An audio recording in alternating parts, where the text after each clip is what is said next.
scenario, which we've done that, and that didn't do so well. And we are doing the Destiny route, Oh shit. and it's just, what do you want, people?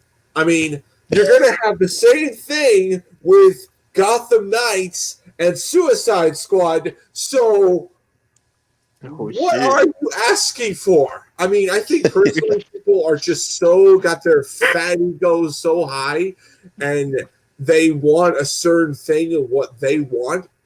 But for me, this is everything I could have asked for. In fact, it's almost too exactly the same.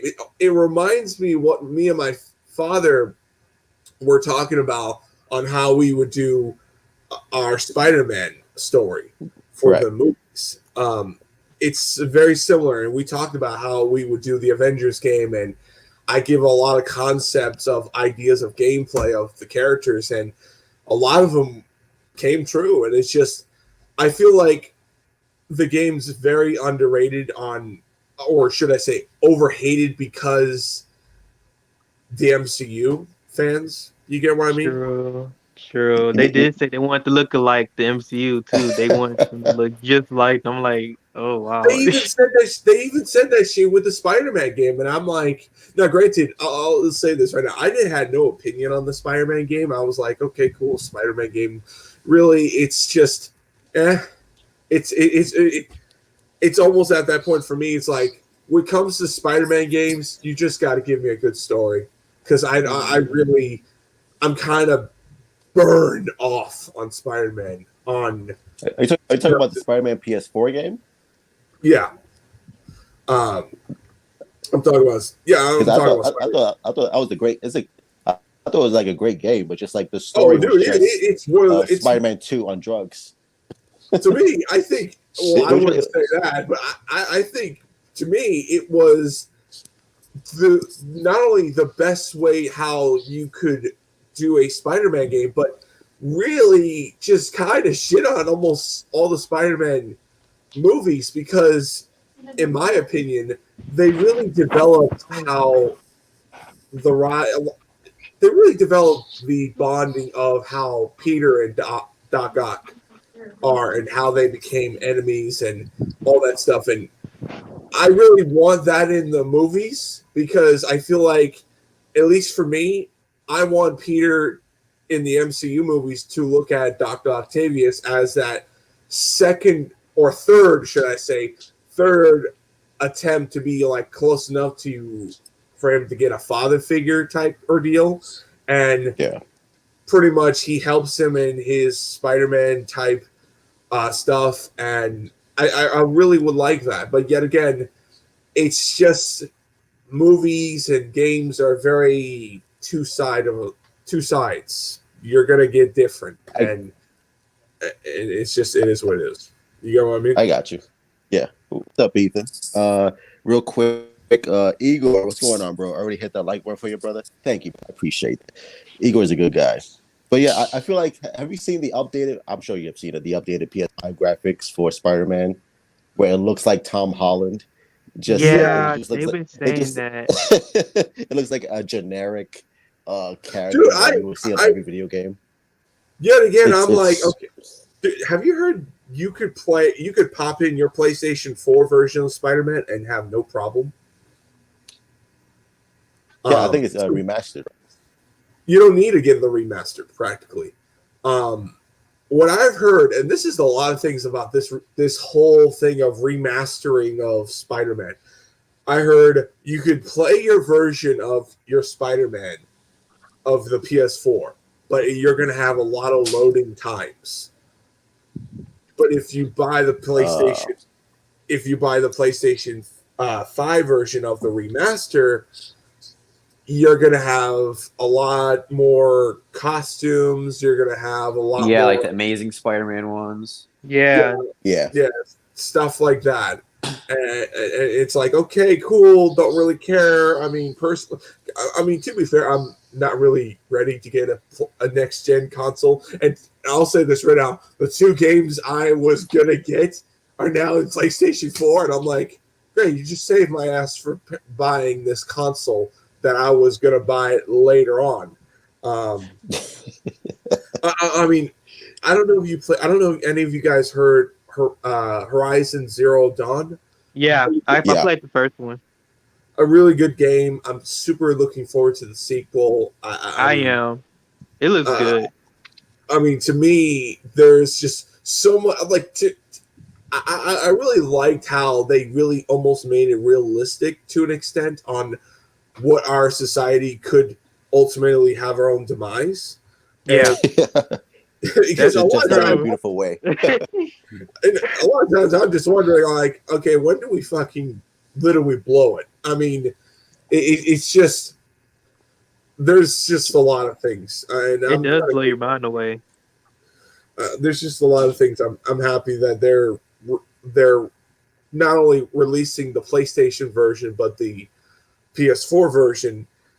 I'm just gracious enough we're getting Miles because Miles, that's a. It looks I'll say amazing. this right. I'm more excited on that game on anything else because I mean that's technically the first time we're getting a Spider-Man game that's not Peter Parker. That is Yeah. that is a, and it makes me wonder: are we going to get more other games, other characters like Venom, Spider-Gwen, Spider-Man 2099? Are we going to get those characters in a video game setting? It just makes me. Hello, can you hear me? Makes me wonder. But anyway. Well, there's that one game, the one where it's like Miguel, like the 2099 Spider-Man. Oh yeah, No, that was the first, right? Shattered Dimensions, yeah. Yeah, but I'll just say, yeah, I can understand where you're coming from on that, but I mean, it wasn't. Yeah, it's different. It was a crossover type event. Yeah, because Shattered Dimensions was just like a little bit of him, but like there's also one called Edge of Time, where it was like 50-50 with Peter and Miguel, and it didn't have all the other ones. Oh yeah. I never played that game, but I heard it was okay. But I heard what was the other one? The Shattered Dimensions. Yeah, I like Shattered Dimensions. I heard that was like way better than the other one, the Edge of Time. Yeah, that's true. But my only concern for Miles Morales, the game, is that I hope it's not a copy and paste of Spider-Man PS4 with just Peter Parker, just like a black actor. Now he's like the same graphics, same gameplay, just Miles Morales. I hope they do something that's different than what Spider-Man PS4 brought to the table. Yeah, it's definitely the looks of the city are different. Like it's got a whole different color it scheme. looked more realistic with the colors and the shadow. Yeah, it's got more like pinks and purples types of stuff, like yellows and I mean also just there's a huge difference between PS5 and PS4 that at first I didn't realize, but ray tracing is a huge thing. And the PS5 version of Spider-Man has ray tracing in it. So I feel like it would just be like, I feel like not getting the Ultimate one with the PS5 remastered is just like, I don't know why you'd get just the Miles one because going back and seeing the expanded just sounds like too good of a value, to be honest. Plus, like the following year is gonna give me the God of War sequel, which is like coming out in 2021, which I'm like highly skeptical about because I don't know if it's actually gonna be released in 2021 or they're just like saying it and then they're gonna like push it back like before the games even come out. So I hope it actually stays on 2021 because I love the first game. The first game was awesome. So yeah, they said that the Spider-Man, it's not just a remaster.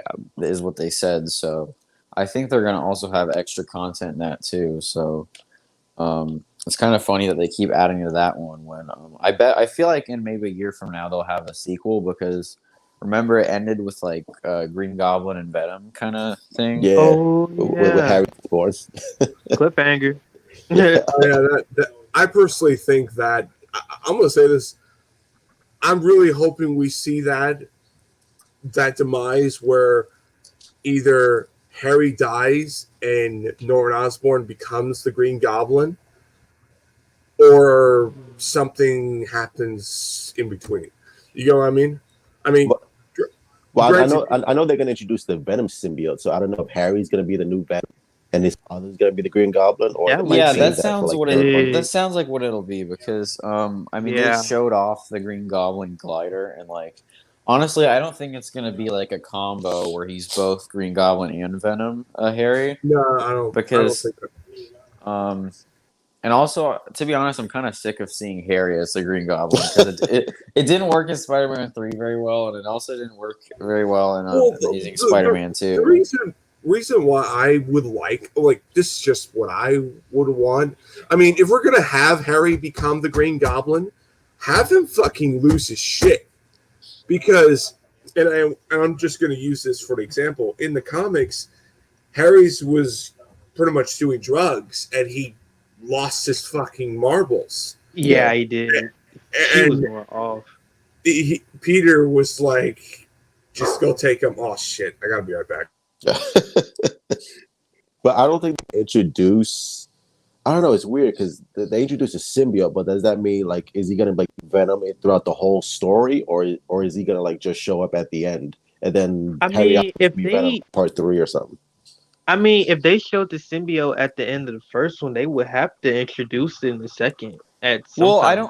I don't think Miles Morales is like a sequel. I think it's a spin-off. So I still feel like the whole Venom thing isn't going to be in this one, but it's going to be in the next one with Peter, right? Yeah, that's all. Yeah, I'm that just one. wondering Probably. what this one's about then, because like, is it like Electro or something? Because With the Miles Well, Morales, yeah, I think well, it's I heard. the Tinkerer or some shit like that.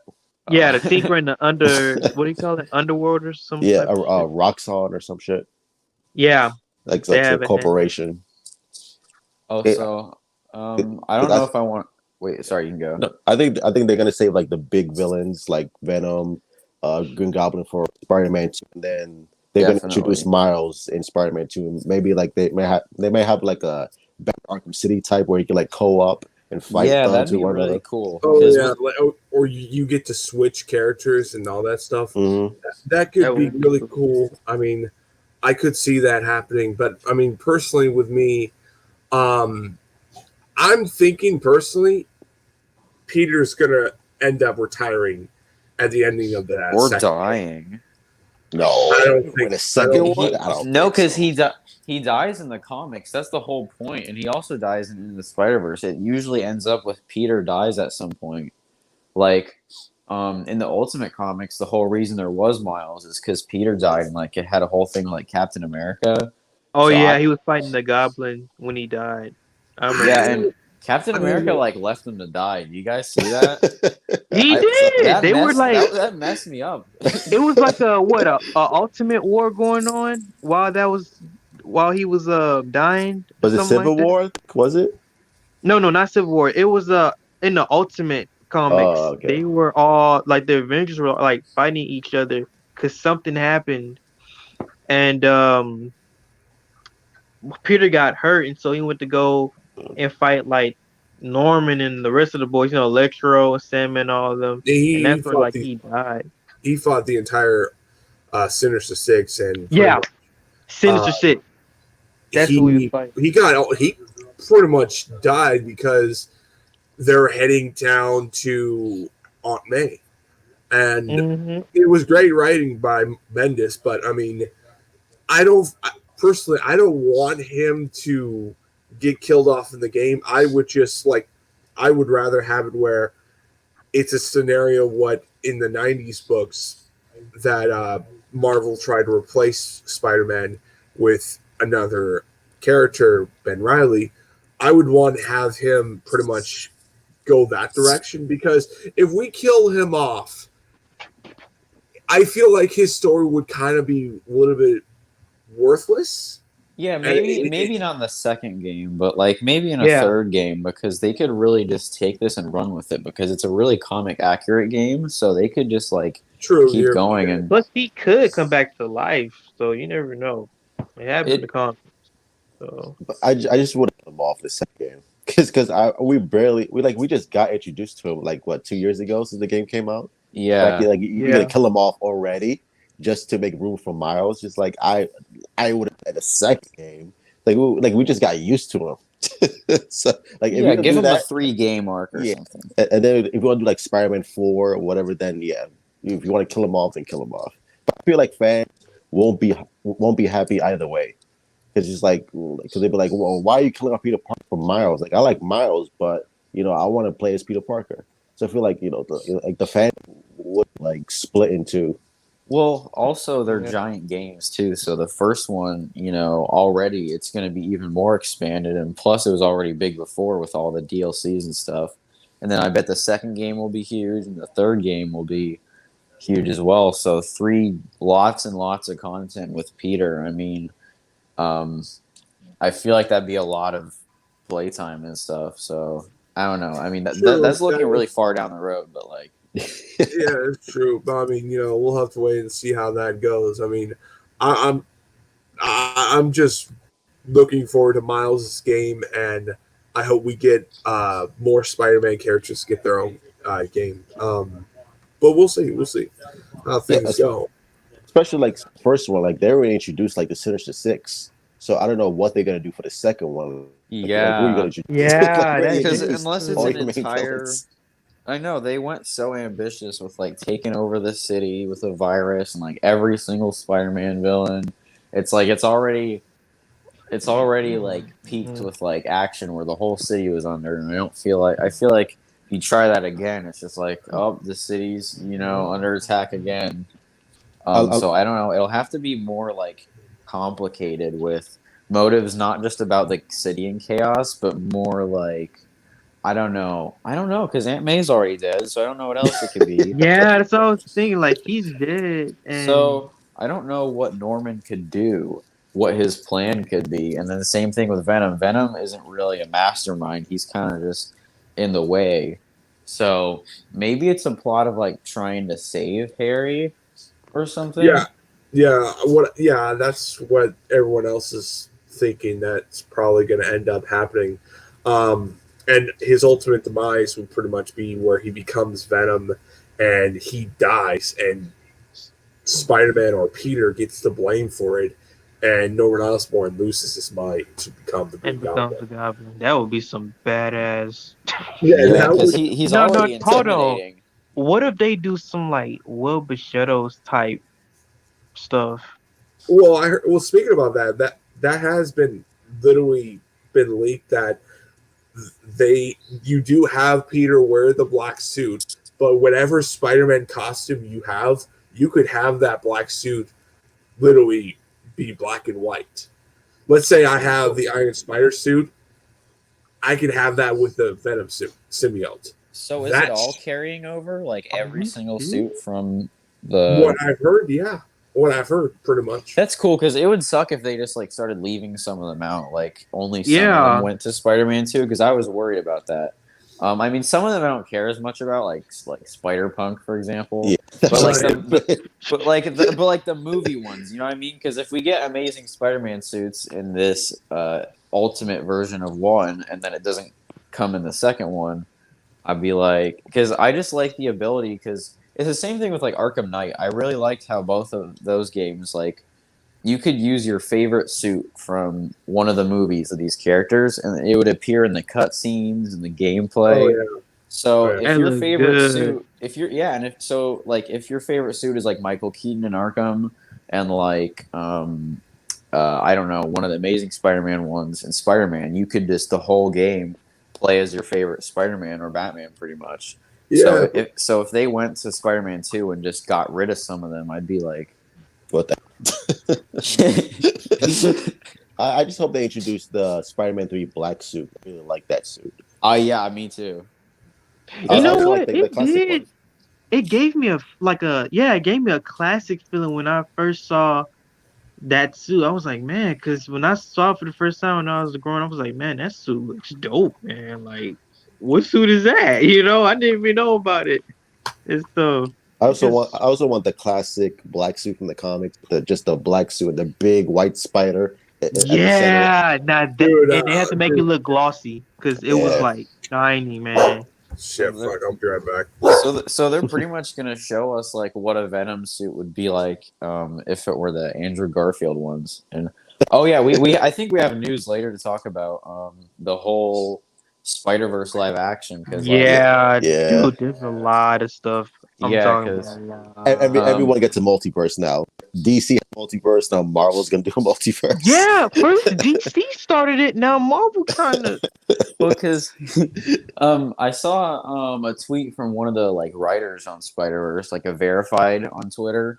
and he said that he pitched to Marvel a scene in Spider-Verse with Tom Holland, Andrew Garfield, and Tobey Maguire, and Spider-Ham for some reason. I don't know why. That kind of ruins it. Kind of ruins it. But Marvel said that it was too early, is what their response was. So I think can what they're agree. doing is they're saving it for live action, is what I'm thinking. Probably And that's Doctor why. Strange.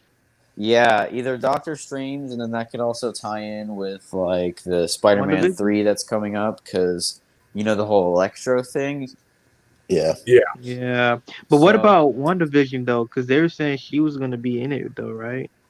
Like Yeah. Doctor Strange. Well, apparently, Yeah. like that's going to introduce the multiverse, or she's going to do something that will break open the multiverse. Yeah, or like whatever. warp reality. Oh yeah, because Yeah. that was supposed to tie into Doctor Strange. yeah, so I think the sequence of events would be start with WandaVision, then maybe because Sam Raimi is directing Multiverse of Madness, so then it would probably at the end of that introduce the Spider-Mans and then lead into Spider-Man 3 is what Wow. I'm thinking, because if they wanted to do it animated and they said it's too early, like 2 years ago, I'm thinking, and then you've already got a past Electro like reprising his Coming character. back.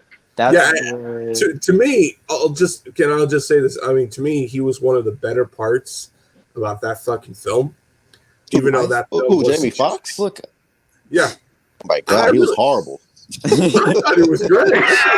Fucking horrible. I thought it was good. What the hell are you talking As about? Electro? Yeah, Well- he was garbage. Well, I mean, he was like dorky in the beginning, but like I don't know. He was that Jim whole Carrey, thing the Riddler was- from Batman Forever.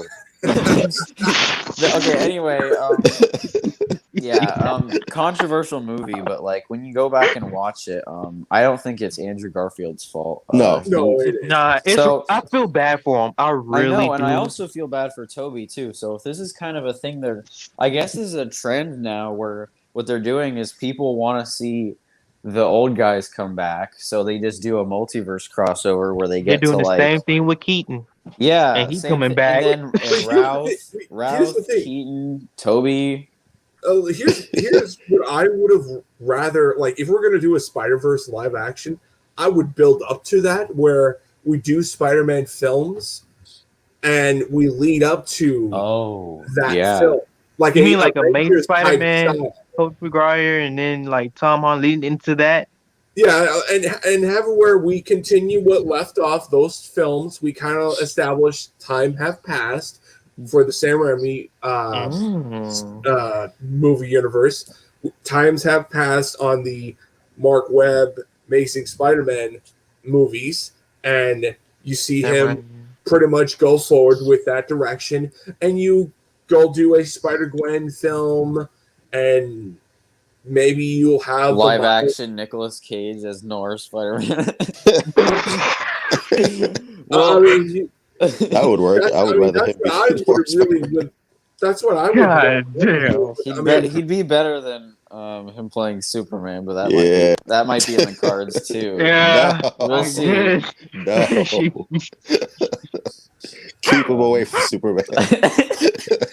God. He's bad. Oh, what Nicolas Cage? Oh, Yeah. come on, man. It was Yeah, great. he was gonna play Superman back then in the day, but Dude, they I mean, shit. Back in his heyday, I would say, "Fuck yeah, that guy would be great." Now he's a little older. and a lot more goofy. I'll just say this. I mean, personally, in my opinion, he'll be a perfect fit of the Joker. I mean, just It'd be scary. I mean, if you're Well, doing his like voice a is too Batman deep, film I like think. based on like Adam West, then yeah, he would be perfect as the Joker. If you're doing like a parody Yeah. Batman movie, I'll put him in as Joker. I feel like if he was serious, like his voice is a little too deep, I think. But like, Yeah. It is. well, I always look at it like he lost his cooling when pretty much he did stupid movies. like The Wicker Man. yeah. And my the Ghost God. Rider films. I honestly, I kind of felt like The Rapture ones. his movies really Ghost crashed- Rider. I really felt like his movies or his career just really crashed and burned. And I really kind of feel like, he was a great actor. Now he's almost Yeah, National Treasure is like a national treasure though. Like for movies, like everyone loves it. I like those movies. Oh, those are great, but I mean, I think it's too late for a third movie. I think Yeah. they took too long. I mean, if they do release that movie, it's gonna bomb. I'm sorry. I just it's not like a Star Wars or a Jurassic Park film. Yeah, I because mean- Star Wars you can pick up at any point and just make more. Yeah, exactly. And I'll just say this: people say they ruined Star Wars or George ruined Star Wars. No, it's just you don't like the films. That's fine, but Star Wars will always recover. It always will recover. Yeah, because like Rogue One is a perfect example of that. Like Rogue One was, in my opinion, like one of the best ones ever because it was funny at some points, but it also had this like really like serious and like it was just the writing was good. It was just like a really I good was movie. surprised that film made it really well because there was a complete entire ending of that film. I heard they had to scrap a lot Oh yeah, of the reshoots. Yeah, they did I heard reshoots that, yeah. for that too. Oh God, Whedon reshoots. and you know, no reshoot's not that it's not that bad. I mean, sometimes you just gotta fix a certain scene or a certain part of the film, or hell, you felt like that didn't really work so well in that particular ending. Granted, it's a lot of times it is great, but a lot of times it could be a nightmare and I a don't bad even decision making. I don't even Right, think and- the Justice League thing counts as Justice reshoots. League. That's like remaking Justice an entire League, no, movie. That's no. not even reshoots because he wrote a whole new script. So that's like Yeah. that's not even Whole new reshoots. That's movie. like that's like making another movie instead halfway through. Oh yeah, A it's terrible just one. Terrible. Just to be fair, I personally felt like what they did to Zack Snyder, God help my soul if this works, because I personally think Zack Snyder would probably get back up to being head chief of the DC Cinematic Universe because Bro, I promise to God, dude, if he is like if he gets because total let me, control let of me, that, let me say this. Let me say this. If it's everything that we want it to be, and it's going to show Warner Brothers' true colors, and we're all going to blame Jeff Johns because Yeah, he is how can- one of the Ball reasons cap. why. Bro, the Snyder Cut trailer is better than the entirety of the Yeah, 2017 it really movie. is. wait, what did you say? The Snyder Cut trailer is better than the whole entirety of the 2017 movie. It's so true. Yeah. That is so true. Like when I was watching the Whedon cut trailer, I was like, man, this is boring. What is going on? I know, it's like, you know. It's a parody of what Zack Snyder did. That's what it was. Yeah, honestly. Pretty much. Not even a good I one, mean- too. It also kind of also showed that Joss Whedon was only a hit wonder, and he wasn't. Well, actually, kind of proved in the second Avengers film. Yeah, I don't know how he stroked that like that. I don't even know what kind of the stars aligned to make the Avengers movie because I for think such a terrible person as a director, I don't know how it was so good. I personally, there's only one conclusion I could think of. He was the guy that put it all together. He was that one guy that Marvel needed to just make it perfect. Everything was established. Everything was perfectly. Yeah, he didn't do any work. They made all the movies before him. He kind of just like everything fell in line for him. All he had to do was just put Joss Whedon on the credit, and then That's it. Yeah, it seems like- then he ran out of ideas because he had nothing for Age of Ultron because he's like, okay, so the whole Loki thing fell into my lap, but I have to make a whole new villain, a whole new like. And to be fair, I think he kind of ruined Ultron because Ultron's a lot more darker and Bro, sinister. Ultron is so cool, and in that one, I feel like it was like not enough Ultron. Like the movie, it's like whenever he was on screen, you know, James Spader is great, but like some of it just like it felt like it was like lacking a little bit. That too, but also I feel like they really wanted to utilize Scarlet Witch and Quicksilver, and I felt like Yeah. Fox made a deal like, okay, You can keep Scarlet Witch. We'll allow you to do that. We'll allow you to do Quicksilver. But let's just establish this right now. You got to kill off your Quicksilver. Bro, I feel bad for that dude too, because when you look at the panels and everyone's talking, and he's like talking about how he's like so grateful for like the Avengers family, like welcoming him into the cast, and he dies in one movie. Dude, Bro, that's crazy. I was so pissed. I'm like, what? And wait a minute, Poor didn't they dude. have one in Fox too? Yeah, Yeah, they had one in Fox. Yeah, I'm like, what? He was the better Quicksilver, the one at Fox. The one in Fox? Yeah, Yeah. he really was. I personally felt like, I mean, Quicksilver should have stayed alive, and I think yeah.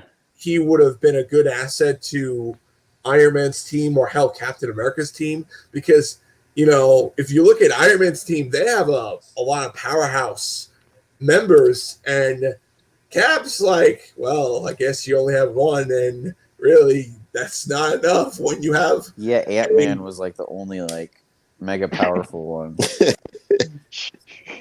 Although don't they have like Captain Marvel too? Is she like No, like Captain Marvel wasn't around. Oh, Yeah, okay. she was in outer space. Fucking Yeah. literally Oh some. Let's just say have some bitches in Alien.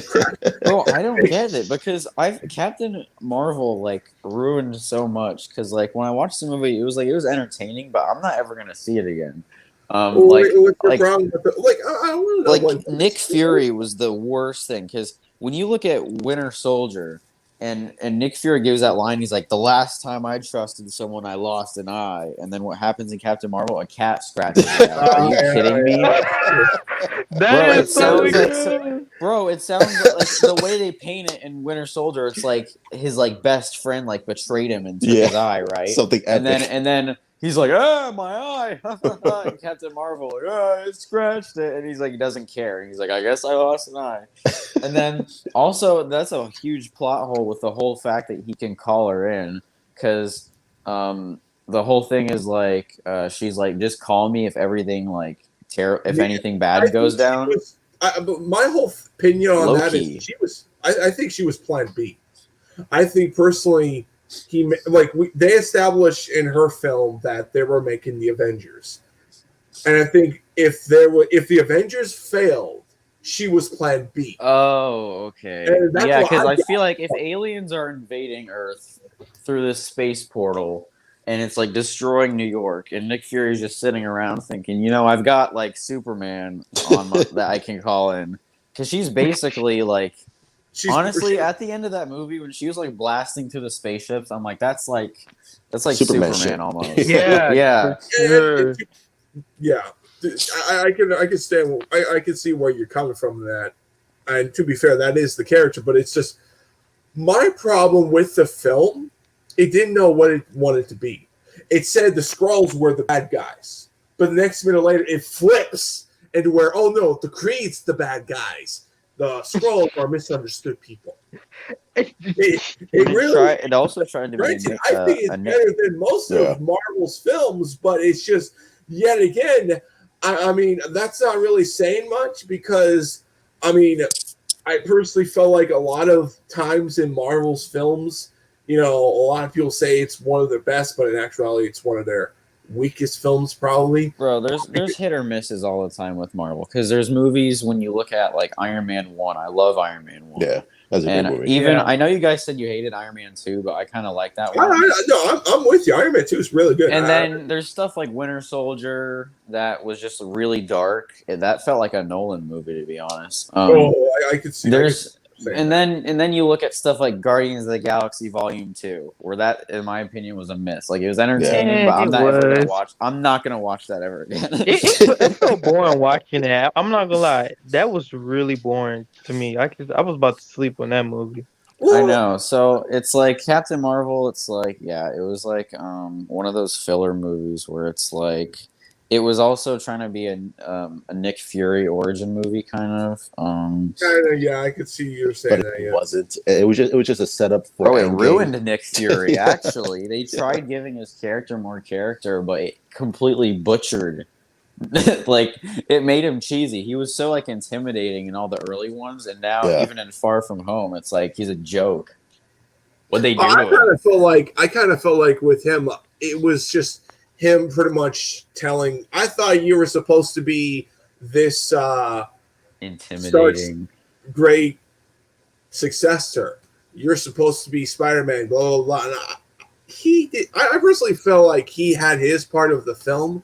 I mean, and I'm also glad that they finally are giving him a show because I mean now we're actually going to get the Agents of Shield that we should have had many years ago. Oh, because that's so funny. That's like a CW version of Marvel. It was Dude. Agents of Shield. Wait, which one? Which one? Agents of Shield. Oh That shit- my god, it got so boring. Like, I'm sorry, it really did. I mean, and just to say this even more personally, look, that show really and this is something like, granted, I know why they were trying to go for this because they wanted to have X-Men.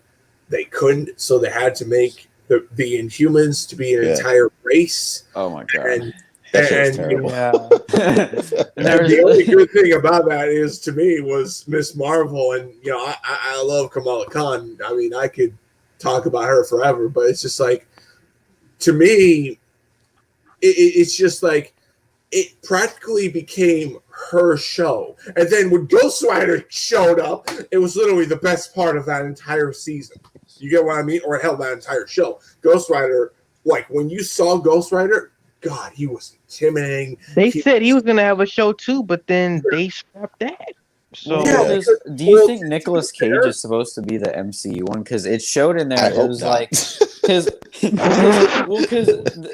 the Agents of Shield Ghost Rider isn't Johnny Blaze, but they showed him very briefly. Like he was in there, like for like one scene. Johnny Blaze was in like a flashback And to I show think- that he exists. But like so what? I personally. Yeah. Oh, sorry to interrupt you. Oh, but I was just gonna finish and say my comparison is like Disney Plus Marvel shows are like the HBO Max, and then Agents of Shield is like the CW. Oh, okay. yeah, I could agree. thanks with for that. Thanks for that, Nathan, because that's so true. So true.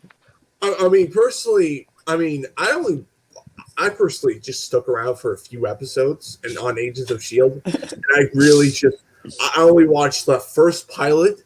I stopped watching it because I'm like, one, never got around to it, and two, really, what I saw from the other episodes didn't really impress me. Yeah. And when we finally get to the point where we get to Ghost Rider, I'm like, I gotta watch this. And it was literally by far the best season of that entire show. And it's like, you know, it's pretty bad when Ghost Rider has to save your own show. Yeah, That is Your show. so true. And that's also So true. And also another thing, it's like they're trying to so hard to competition on CW's shows, and that was the prime of that CW Arrowverse on Flash, Arrow, Supergirl, Supergirl. and Legends of Tomorrow. You had all this stuff. You had all these crazy things, and Marvel only has one show, Agents of Shield, which really it's not Agents of I Shield. think it's It's more like Quake, the show. And if you're gonna do that, you No. might as well just say it right then and there. It's her show, and it bothers me, and it really upsets me that we never got the chance to see Captain America show up, and it just feel like its own little bubble. It's And- hilarious that they feel the need to compete with everything that DC does, even with the Arrowverse shows. Why do you Those need to are compete with horrible. that? DC Yeah, takes an L the Fucking longer garbage. the longer they run the Arrowverse shows. They take an L. So I don't even know why they tried competing there too. But like, Well, they were I was getting- at They're I was at garbage. I was at Target today, and I saw by the TV show section there was the first season of Batwoman on Blu-ray for like Oh, $30. Oh God. Why would you spend $30 to see got- Batwoman on Blu-ray? Who got cyanide? Where's cyanide at? No. And, Not doing and Batwoman is such an interesting I'm character. not going back to that Target. Hell no. It's like she's so cool. Like the character's so cool, and the way they treated her on CW is just like, oh, you have no idea who this character is. Like why would you ruin such a cool character? Because she is a cool character in comics, But you wouldn't know if you watch a CW show. You're like, what is this garbage? What is this? It's like Supergirl. Dude, Supergirl. Oh god, I can go on forever. Because they ruined that character. It's almost like, for real. Bad, can I say almost how bad can you just misunderstood that character of that woman, and also misunderstood of Supergirl, where you have a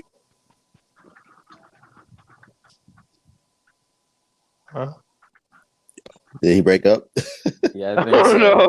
But like, he was kind of like, yeah, but like, I think what he's talking about is Supergirl. Like he said that they ruined her. Oh, here it is. Wait. Okay, so I'll send him a private chat. Hold on. Okay, so the first season of Supergirl was better, and then it just went down. I think the rest of them did too, if I'm going to be honest. Yeah, Flash season 1 good, went down. Yeah, and because people were like talking about how like they kind of ruined like Reverse Flash in a way, like he just wasn't really. Yeah, and he didn't. He was supposed to come back in Crisis. Yeah, he was. He was in the trailer for Crisis, and then where'd he go? They're like, never mind, we spent too much money on Ezra Miller. Yeah. Because I thought on the first season, the Reverse Flash, he was amazing. I loved his portrayal of the season. Then it's like after that, it just like became more and more or less, I don't know, just more and more or less cool, more and more or less relevant, and just like, oh, okay, well, I'm kind of sick and tired of seeing you here. Just like you're not threatening. Which in the first season, you were like, he was amazing. So I don't know what happened. Well, for me, I'll just say this: it got back up to being really good on where they got to the Flash's daughter, and it really got interesting because you wanted to know what was she like in her future, what's the future like in Barry, does this really connect, because it all builds up to there, the Flash is going to disappear. Oh my god, I saw that coming from a mile away. As soon as I saw the 90s Flash show up in Crisis, I was like, okay, they're gonna kill him instead, and they're gonna do a fake out where it's like, a Flash dies in the Crisis, but it's not this one because we need to keep making money off of him. I was not surprised. Like when I saw that, and he was even before when it was the whole ultimatum thing where it's like, no, the Flash has to die to run on this treadmill. I was like, that's not going to happen. And then the 90s Flash walked up to talk to him, and I'm like, yep, this is happening. And then he's like, it says that a Flash has to die, and I'm like, yeah, I know. And then he does the thing where he runs on the treadmill, and they show the flashbacks, and I'm like, that's sad. And then he dies, and I'm like, that was kind of sad because my uncle said he liked that Flash from back then. Was he watching it too? Yeah, he watched the 90s Flash back in the day. He said he loved it too. Yeah, and they showed like a flashback to like his last episode or whatever, right? Yeah, they like with his wife or girlfriend. Yeah, it was like black and white, and like he was like thinking about her like while he was on the treadmill, and then he just got shredded up. Yeah, that was I mean, I guess it was sad, but I'm just saying that I knew it was coming. Like I wasn't surprised that because like they're reversed. Yeah, because we were talking about like I was talking to my friends about it where it was like the Flash is supposed to die in the Crisis, you know. Oliver was like, he did the thing, but like they were still building up to where he's gonna have to die, and I already knew that's not gonna happen. They wouldn't do something like that. I thought it was a proper setup to the 90s Flash. Yeah. So I was just like, okay, at least you gave him that. At least we got that shit. Because everyone was just like, they treated him. They treated his character better than they treated Brandon Routh's character. Oh my! They threw that man against a wall and he just exploded. I saw it too. I rewatched. I was like, wow, you motherfucker! When did you rewatch Crisis? Last night. All of it. That one part. Oh yeah. I saw the Brandon Routh. I was like, wow, he really did throw him against the wall. I know. I was like, this is about to be really cool. Because like I saw him charging, and then as soon as he got thrown to the side, I'm like, no. And my excitement went from like 100 to 0 in that 1 split second. Because I was like, no, that can't happen. I'm like, this man's a god. The dude they got is a god. You Come on, man. I was like, that's impossible. What I just saw. Seriously. But he's lucky that people liked him enough that they want him back for sure. Like I'll just say before this. all I'll that just say happened, he was this. good. I'll just say this. God help my soul when they do Superman on his show. Oh, Wait. Woohoo. You talking about that Tyler? show is going to be terrible. Which one? Oh, the Tyler Tyler? Hoechlin. Yeah, Yeah, because the Superman show. I'm I'm just going to say this. I mean, to me, they really. It's bad enough they destroyed Supergirl, but to have them do that with They- Superman. yeah, they brought him down with the ship. It's like I mean, it's They did him just so like, dirty. how much more can you really push that nerve of we're just going to make everything that you love about that character and destroy him as far as we can flush him down the to the toilet. point where all those people that hated Zack Snyder's vision of Bro, it Superman, could have been they're going so to be much begging for him worse. to come back to do that. Yeah. It's just, bro. Oh my dude, god. I'm telling you. This man speaking the truth though. Dude, I'm actually telling you, dude, you're going to have people. Am I glitching now, or am I A good little right bit. A little Little But bit, you're yeah. good right now.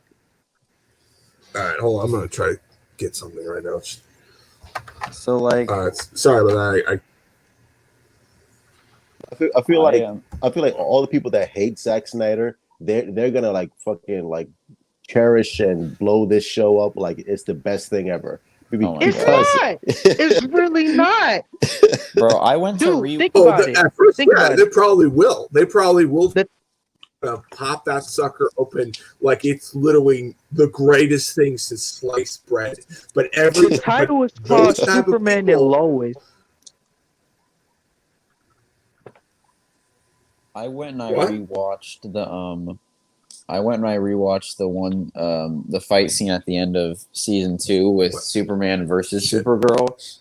And at the end when they're like swinging their fists in the pool, it was so embarrassingly bad. I laughed honestly. Like, I don't know if you guys know what I'm talking about, but I it's know. when Superman thinks that like she's Zod, and Yeah. at the end, instead of like flying around and having like a real battle, they're like in this puddle of water, and they're just like blindly just like swinging their arms at each other, like it's like it's so bad.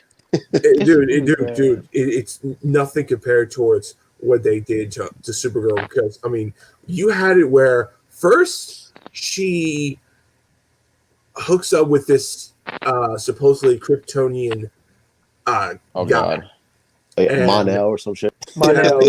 Something like that, and then she gets all depressed and fucking gets all mopey and just be a little bitch. And I'm like, okay, shut up, stop crying, because you know what he had to do, and he put the reins to you to take care of this period of time on Earth, and yet you're fucking bitching and whining and complaining. Seriously, bitch, you lost practically everything, and you're bitching about your fucking boyfriend. And it just gets even further retarded on, let's have her hook up with Lex's cousin or sister. Sister. Yeah, sister. And That was weird. let's make a love story where she has powers too. And it's all this. God. And I'm like, can we just Like, what Bro, is so- this? So can Lex, we just go on? the season like turned up a little bit when I saw the whole Lex arc where he like was faking his illness and stuff, and the acting there, it was clever Oh, writing. dude, he was by That far was one of good. the best parts of that entire show. I know, because like once he stood up and he showed that he wasn't actually sick or something like that, or like he had the cure the whole time, I was like, wow, that's like a stroke of like, it's like a needle in a haystack as far as all the bad stuff that I'd seen previously. I was like, they actually put in a good arc in this show. And then he walked in Crisis, and then all of a sudden the quality went down on that character.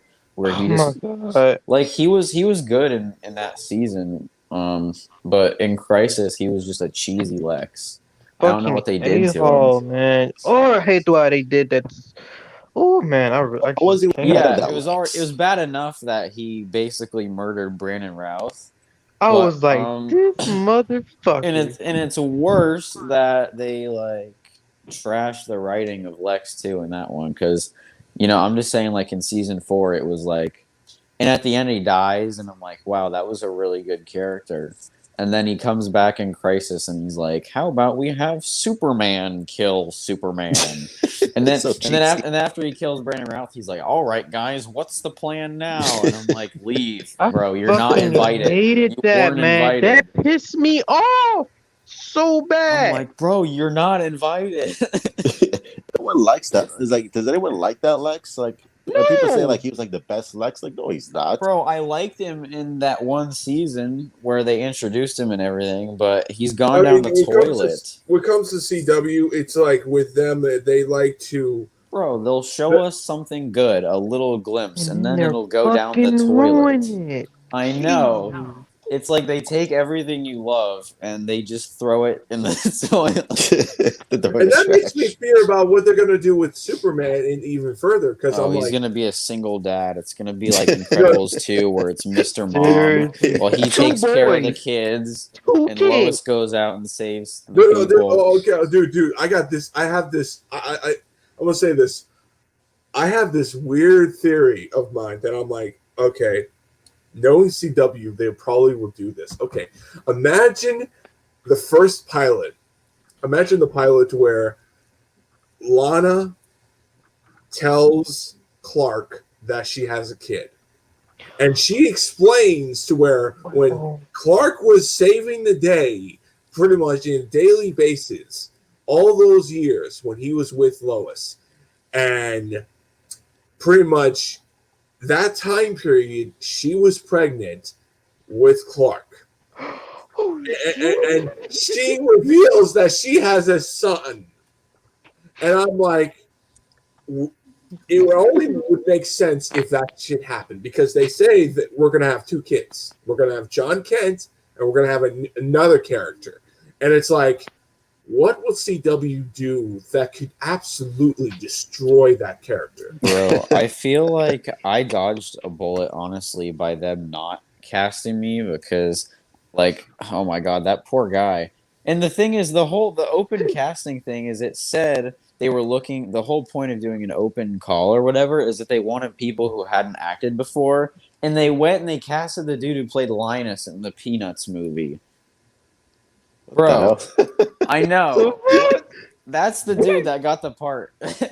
Oh wow. Wait, you auditioned? Wait, hold on. Wait, you auditioned? Yeah, I auditioned to be. I mean, it was like a year ago, so I was younger and whatever because they wanted like a younger, like, well, the kid's like around like 14 or something. So, I don't know. Dude, I was older than you would 14, probably get ice chewed by people bro. like I me. know, I know, I know. It's about the money, bro. Because it's like, bro, I wouldn't mind being in the DC multiverse, right? But being like the lamest Kryptonian that's ever stepped on screen, um, I don't know. I The think latest cartoon. because I plan on going into the film industry. So I mean, if I ever like have to act or if I ever am writing or whatever, I feel Well, like I would rather start off somewhere else. I'll just say this. Just to give you like, if you're gonna, just give you advice. If you're gonna be a part of, oh fuck, hold on, I'll be right back. If you're gonna be a part of the industry, stay away from CW. That's true. They Don't ever be also, cast in a CW Superman bro, show. they pay their writers like entry level, like so low, honestly. And even I don't get how the higher ups still like for how much they'd pay. I don't understand. You're lucky. You're writing a superhero show. Why are you coming up with bad ideas? Like Consistently too. yeah, like Yeah. you're that's somewhere I'm jealous of being. If I could write episodes for like I don't know, Supergirl or something, just for example, best believe it would not be any of anything that you see on there, like, let me think of the arcs. Okay, All right. I apologize, but I mean, I'll just say this just to give you advice. If you're going to be a part of a comic book show or movie, make sure you really give off a good impression. Yeah. Because I mean, if you're just auditioning or read a lines and here and there, and you're just talking like you and me are having right now, people are not really going to look at you. I mean, when I look at it like a script, I'm practically trying to be that character. What crack was CW smoking when they were like, who would be the best fit for Superman's son? Linus from Charlie Brown. Who's Charlie Brown? Oh, I'm sorry. Was that the animated movie or something? Yeah, the cart, The like peanuts, the peanuts. right? Yeah, the yellow my dude, God. the one that that doesn't trade. Okay. Yeah, Is it like? I mean, could someone give me a link on it? I've been like not really paying attention. Like Charlie Brown, like the Never heard of cartoons from like never heard of Charlie Brown. Wow. Nope. Snoopy? Snoopy? Yeah. Snoopy. No. Hey man, you need the hot boy. You gotta see that. Snoopy. Actually, wait a minute. Actually, I'll take that back. I actually have heard of it. Okay, yeah, now he knows Charlie Brown, but like they had a movie, an animated one, and the kid that played Linus, they're like, you know what, he needs to be Superman's son. I'll give okay. Like for me, voice acting is a little different because you're reading a line, but it's like you're trying to become that character, but it's like you don't have to put too much into it. I mean, I feel like they tricked me though, because the whole point was they said this is an open call because we want people who are not really like in the industry, that's the point of and they casted someone who was in a $1 million movie that was in theaters before. Well, to be fair, he was also in another TV show as well. So probably we're talking about Alex Garfin, right? Yeah, that guy. He was in a show called Teen Wolf, an MTV. Oh my God, that's where they got Tyler from, dude. Bro, this is where they pick their actors. They're like, they just pick them off as Teen Wolf. They got Tyler from that.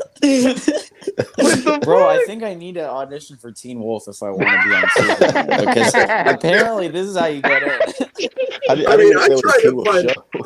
I'll say this: I tried to find the casting choices of Miss Marvel because I mean, I mean, that whole thing. I was trying to help a friend and I couldn't find nothing. Yeah, the Marvel is way more secret. DC is just like, please. No, the CW is just like, please audition.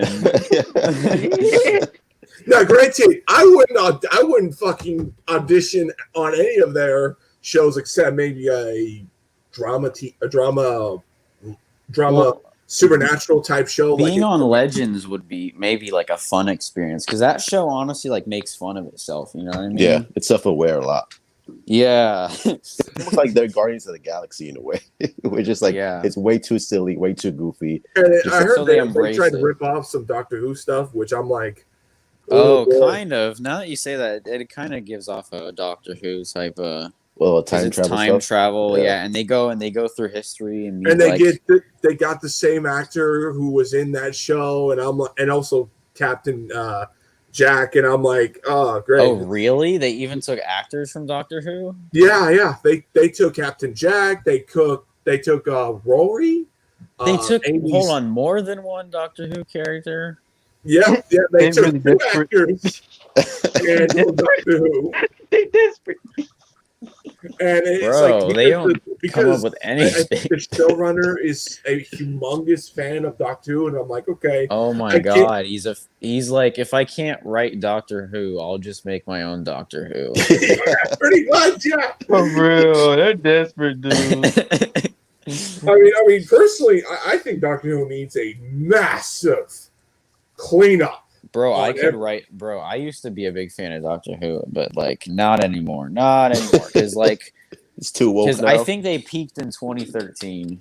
Is all I'm gonna say. Because they had that one movie where they did the crossover with all the different like doctors or whatever. But since then, it's kind of just been on the anniversary. Yeah, and then since then it's kind of just I don't it know. went downhill, and that's the Exactly. problem. Like, Writing, it's the writing. You just need to write good, come up with good stuff. Like it's the fans I feel like know the shows better than the writers do. And I don't even know how that works, but like people That's, who love yeah. that just sometimes happens. But I mean, with me, I like the concept of the female doctor. I think we should have had that way long time ago. But what I don't like is to where they retconned the Doctor's true origin on him being a part of the Time Lords. Now we're making it up where she's the lost child of this supposed race that she was dropped off on Huh? Gallifrey. What? It's like They did Krypton. what? It's They like did Krypton. what? They did what? You haven't seen it? You haven't seen it, man? You haven't seen it? No, are you telling me she's not Oh, wow. actually that doesn't even make sense. How can No, she It's no, like how Superman. can she okay, hold on, how can she okay, I'll just regenerate break then? it down. If she's not even from Gallifrey, how can she She's from I don't know.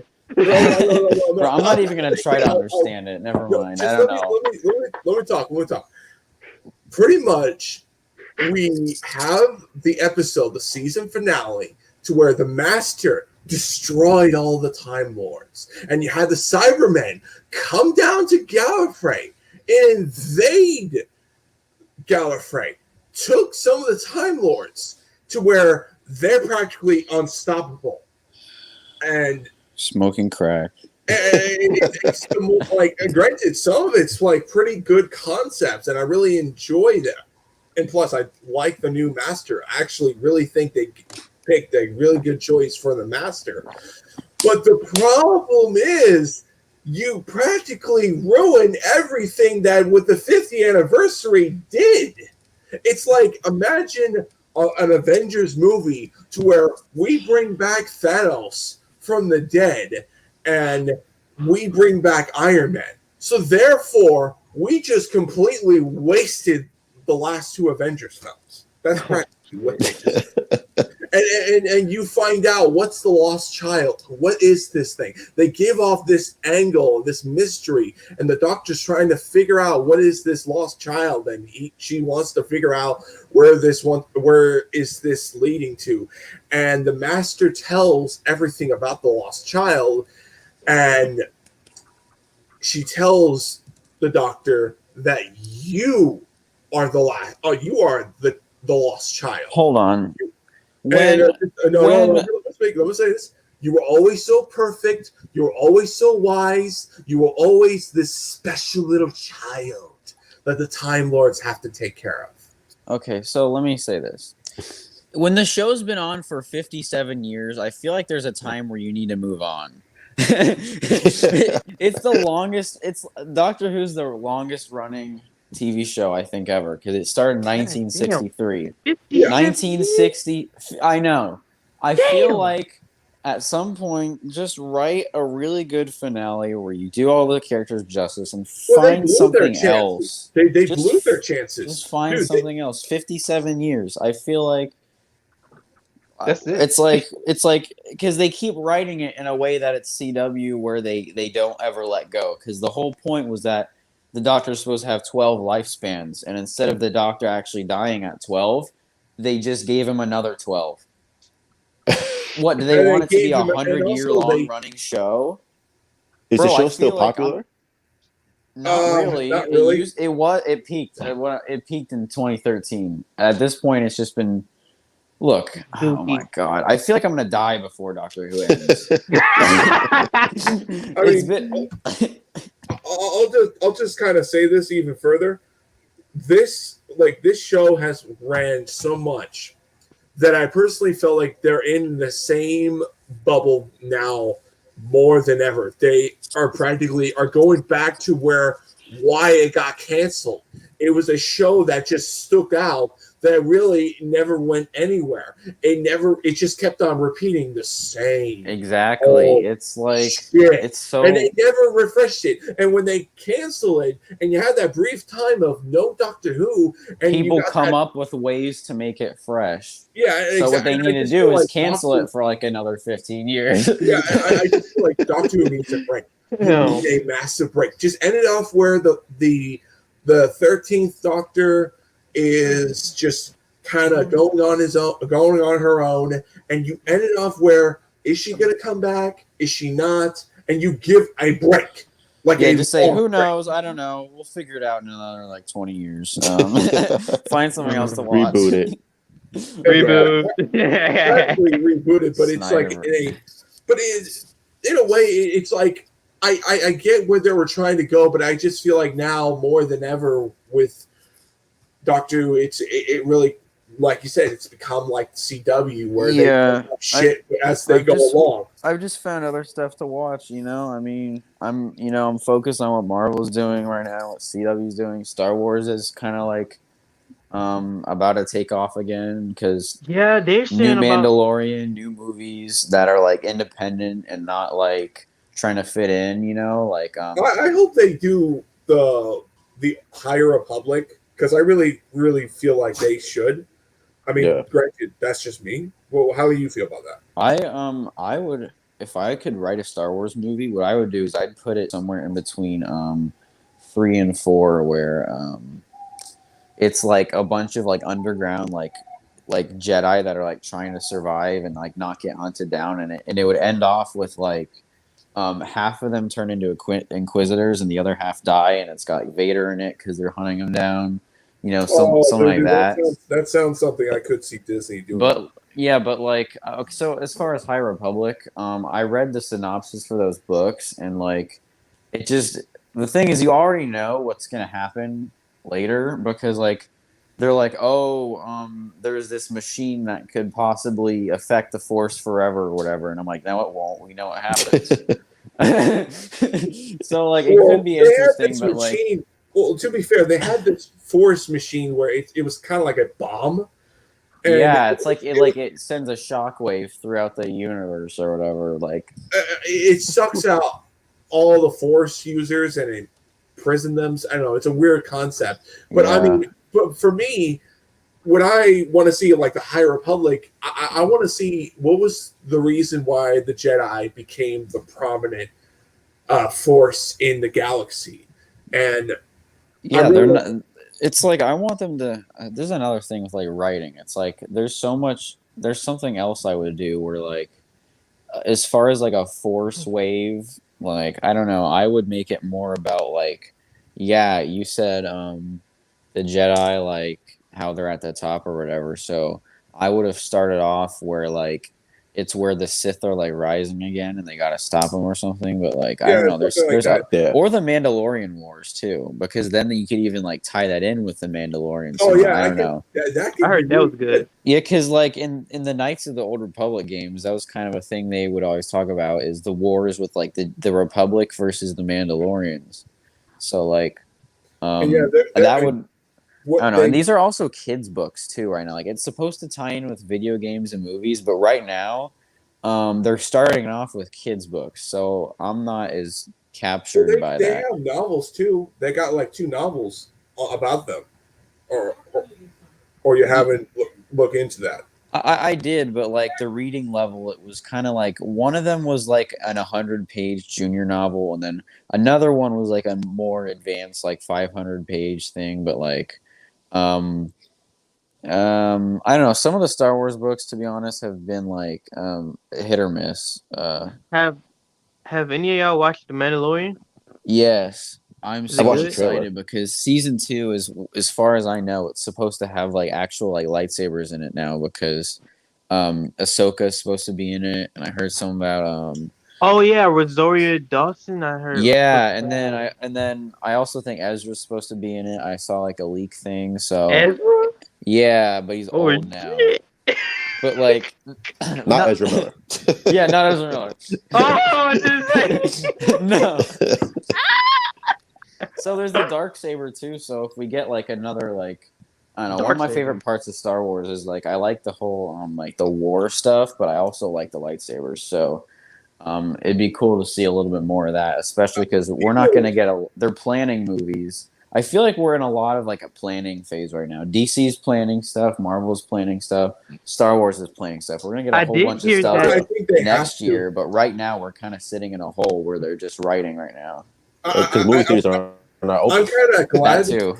I'm kind of glad that they're really planning stuff because let's all face facts. The sequel trilogy, they had ideas, but they didn't know where they were going. It was yeah, and I feel like it was entirely Ryan Johnson's fault because Oh, yeah. even the actress for Ray came out and said that because Kathleen Kennedy was like, "Oh yeah, we planned for her to be a Palpatine since the beginning," and then Ray was like, "No, I had a different origin when JJ told me about it in 2015."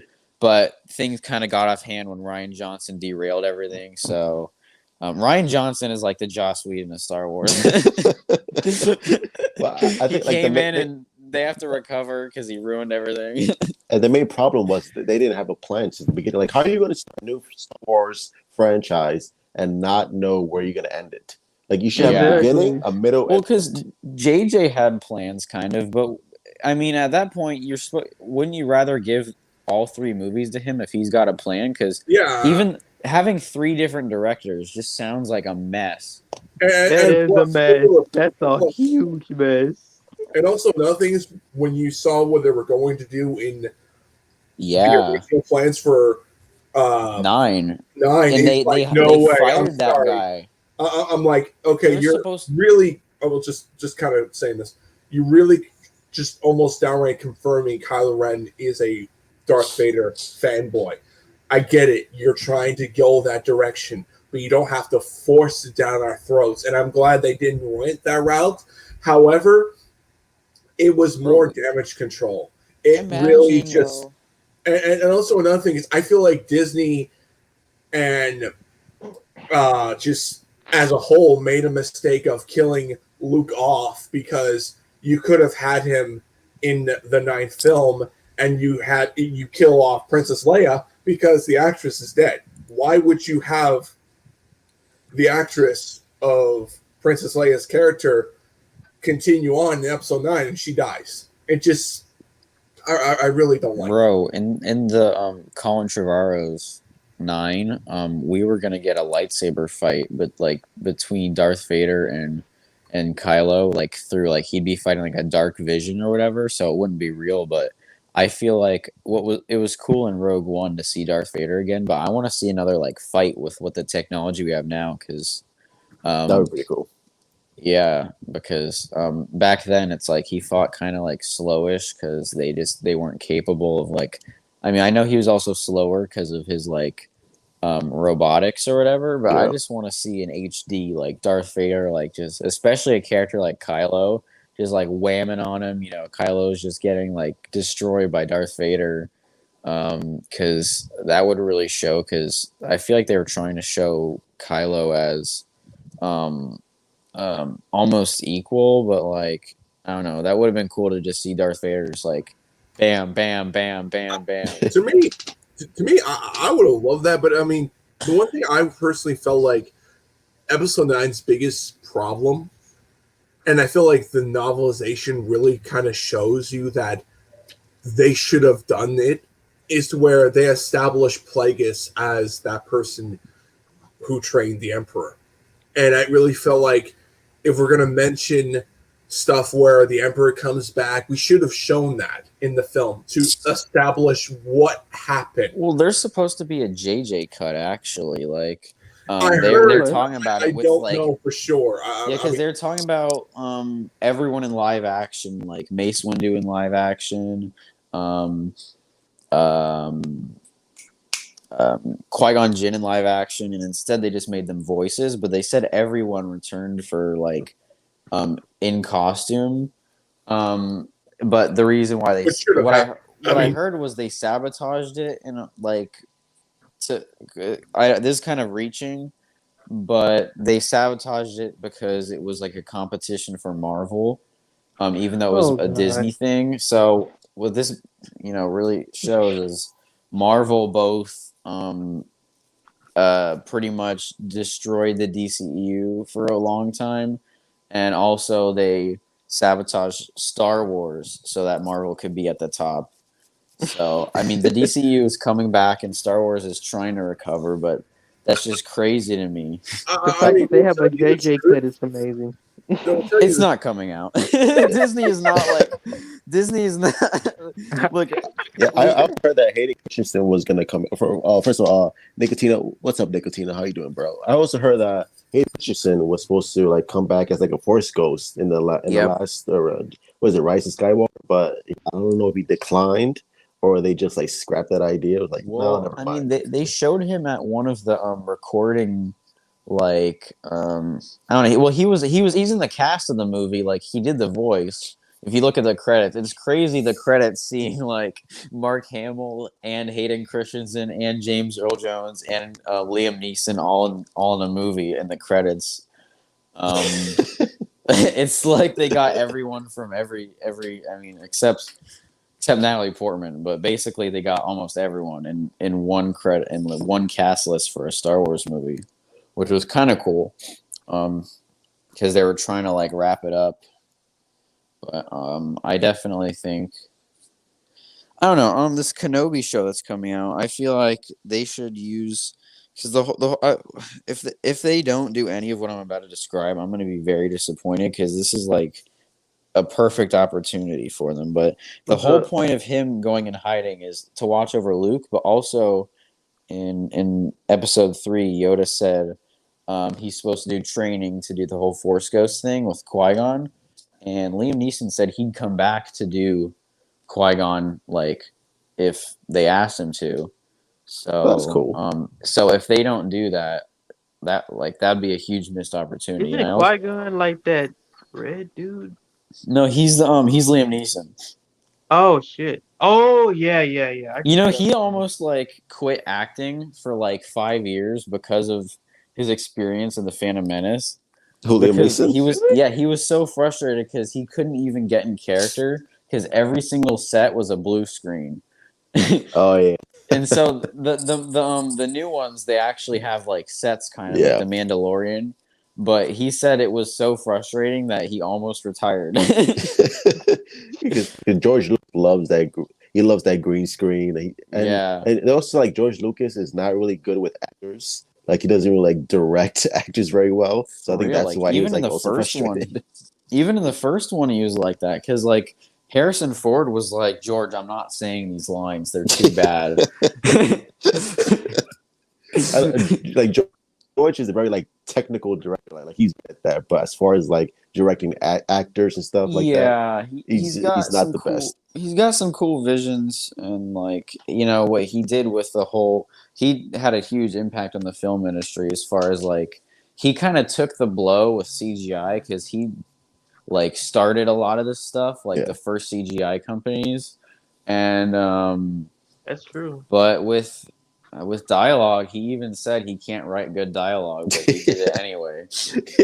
Which is like weird because like why don't you just hire a screenwriter so that way Yeah. so that way people don't blame you for how bad the Yeah, prequels because were. that won't even damage the vision because if you just ask them to just clean up the dialogue a little bit, you can like I don't know, you know what I Yeah, mean? yeah. That's He's also like very good at coming up with like stories and ideas, which is like great. Just but it's just the things that he makes the character say. No person would ever say those things, and just like that's also what Harrison Ford said. He was like, no human would talk like this. it's so bad. Just And like so I feel like Hayden Christensen, they always blame him for being a bad Anakin. yeah. But those lines, I don't think anyone could say. I don't even think Leonardo DiCaprio could say those lines and sound like a normal saying those things. I think I think he gets like unfair treatment because again, it's dialogue. I mean, he's Well, not like because the best actor in the world, but Who? because Hayden, right, the Oh because yeah, Anakin, Hayden is yeah. not that strong and the dialogue is like really bad, it and just makes it worse. George It's even like said he said that Hayden did everything he wanted to and was exactly the Anakin that like he had in his head. So I mean, if that's the case, then that's literally just George's fault. If he did everything you wanted him to, then It's so bad. I feel so bad for him. But again, it seems like now that George is back on track, I would bring him back. I would bring back Hayden Christensen. I know now is like I an era would. where they're bringing Yeah. back everyone. So I think he's gonna I come think he back for should. some like flashbacks in the Kenobi show, maybe of like Oh, the Clone dude, Wars. I think that should be one season only because Yeah, just like a I special. just don't see how you could make an entire show for multiple seasons at let's say 5, because Yeah, I mean, eventually it's like, okay, we get it. He's having nightmares. He's having conflicts. He's almost at that point where Luke was having in The Last Jedi, blaming himself, even seeing visions of possible futures where he was battling, and this is something I really want them to do, to where he was battling Darth Vader and pretty much he kills Darth Vader and he bows before the Emperor, becoming the next Sith Lord and all yeah, that. they can just do this stuff in dreams because that way, it doesn't fit in the timeline for him to be able to fight like Darth Maul or Darth Vader. But if you show it in dreams, I mean, just be a cool way for us to see it, but it still Oh, fit in the timeline. Dude, that would be like, to me, I think that should happen because it really would show how much it damaged him as a person, how much he blames himself of carrying on his master's wishes that he took from a planet that really they had no business to go through. And that's the whole thing. I forgot the person that named it, that said this, but if Qui-Gon and the rest of Qui-Gon and Obi-Wan, and I think Chancellor, not Palpatine, Queen Amidala, I think her name. Natalie Portman. Yeah, pretty much.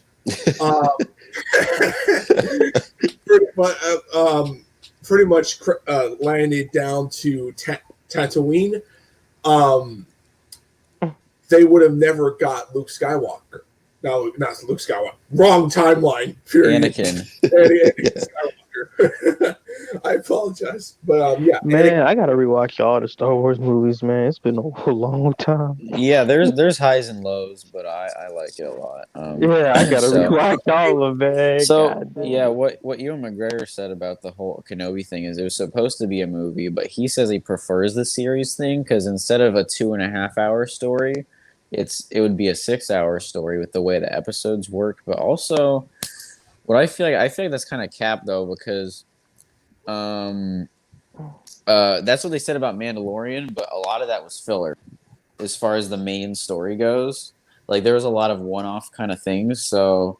I kind of prefer that way because you get to know, let's say, the Mandalorians, what he's doing. So you get more of his job, but also he's taking care of the kid, and that's something I really liked. And I'll say this right now: I am happy that Kathleen Kennedy approved Baby Yoda. Oh my God! The moment I saw him, I'm like, it was literally the holy grail because I love Yoda and I always love Yoda's race. And then when I just Yaddle, like, oh my God, it's a Baby Yoda. Bro, they need to bring back Yaddle in the Kenobi show. Is the Mandalorian, is that disconnected from the Star Wars universe, or is it like somewhere in the timeline? So what's really unique about Star Wars is it's all connected. Every single like video game, like I've noticed, like with DC and stuff, there's different like reboots or whatever. Yeah. But Star Wars has always been connected. So, Even yeah, in game?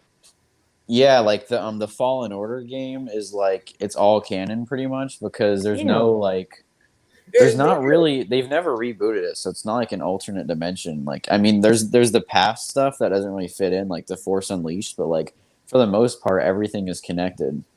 And I'll just say something about that. Fallen Order has a problem with. I have a problem with. Okay, you have a Jedi, or should I say, multiple Jedis alive around. You got Ahsoka, you got Luke, and you got the main character in that game. I forgot his name. Cal Kestis. Yeah. I mean, you had him as the one of the main stars in that game, and it's like, okay, I'm having a little bit of problem with this whole thing of, oh, there's some Jedi's around. Okay, if there were Jedi's around the whole time frame of the original trilogy, why they never mentioned them? But it honestly like kind of ruins like the ending of like Return of the Jedi because when he's there, it's like it's supposed to be like, oh, he's the last Jedi facing off against like trying to save the universe. But then when you look at the comics, it's like canonically Ahsoka's supposed to be on Endor during all this. Like, really? That doesn't fit. Yeah. That doesn't make any sense. And also, it's just another thing. It's like you're just literally scratching your head, like, okay, she's there, and you have the other couple of Jedi's around with the that show called the Rebels. Yeah, you have those Oh my Jedi God. groups, and Was then it you, like Plus? yeah. like, I mean, how come Luke is the last guy, but they're not around? I mean, I know, because they're like, we're not really Jedi. We're kind of just like, I don't know. Ezra's weird because he's also not like a Jedi. He's just a dude running around with a lightsaber in the Force, just like. So I guess that's why that they give it a pass where it's like, oh yeah, Luke is the last Jedi, but like, there's also a bunch of like people that we never even showed you in the movies that are also just like, I don't know. And didn't he die, Ezra? You could even say, I don't think so. could you Kanan died. Kanan, okay. Can I say this? Could you argue the movies kind of feel like its own separate, like it's canon, it's established, but they don't really mention the other past. Bro, yeah, it's weird. Yeah. It's like, especially when you it's like it's weird because watching the Clone Wars season 7, with the knowledge that Darth Maul is running around during the events of all this, it doesn't feel like it changes the Revenge of the Sith. Like when they're about to go rescue Count Dooku, knowing that Anakin just spoke to Ahsoka and they split ways, and so they went to go fight Grievous while Ahsoka is running around fighting Darth Maul. It just feels, it doesn't even feel real. Like watching the movie, it's like, because it's animated also, it just feels disconnected where like in my head I feel like the movies are like one kind of universe, and then everything else, the games and whatever, is like expanded on that. Because Wait a minute. Now that you think about it, I noticed the Clone Wars and Star Wars 3 like kind of had the same vibe. Like Anakin and Obi-Wan, like they kind of did the same. That's what I remember. I don't know. It I could be mean, me though. but I mean, with Star Wars, it's just, I just feel like with the whole thing of how they're treating the Star Wars license, I mean, they're in good hands. I mean, it's just they need a hardcore plan. Yeah. They really do. I mean, I would just do your own. Like, give it to me. Let me write Star Wars. No, no. I'm sure all of us would gladly fit in. Like, hey, well, we'll make you money if you could just hire us. I mean, We'll make it better. Dave Filoni is an example of that, where he was actually George's apprentice, where he knows Star Wars better than like almost anyone. Because if he was working under George Lucas and he's writing the Clone Wars shows, The Mandalorian, I feel like he's the best person to be handling a lot of this stuff. And also Jon Favreau, just as an outside fan of Star Wars as well. Again, a lot of the people who wrote the Mandalorian episodes were fans, so I really agree with that too. Like, I just think we need that type of people that are fan input, not corporate people. I mean, J.J. Abrams, he proved that he's a Star Wars fan.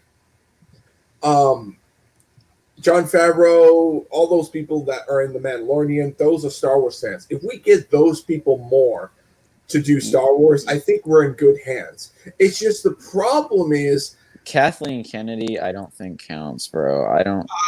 She doesn't like Star Wars. I was just about like even George Lucas. George Lucas came out and said Kathleen Kennedy ruined the sequels, and because they worked together on like E.T. and they were like, it was kind of like a trinity with Kathleen Kennedy, Steven Spielberg, and George Lucas.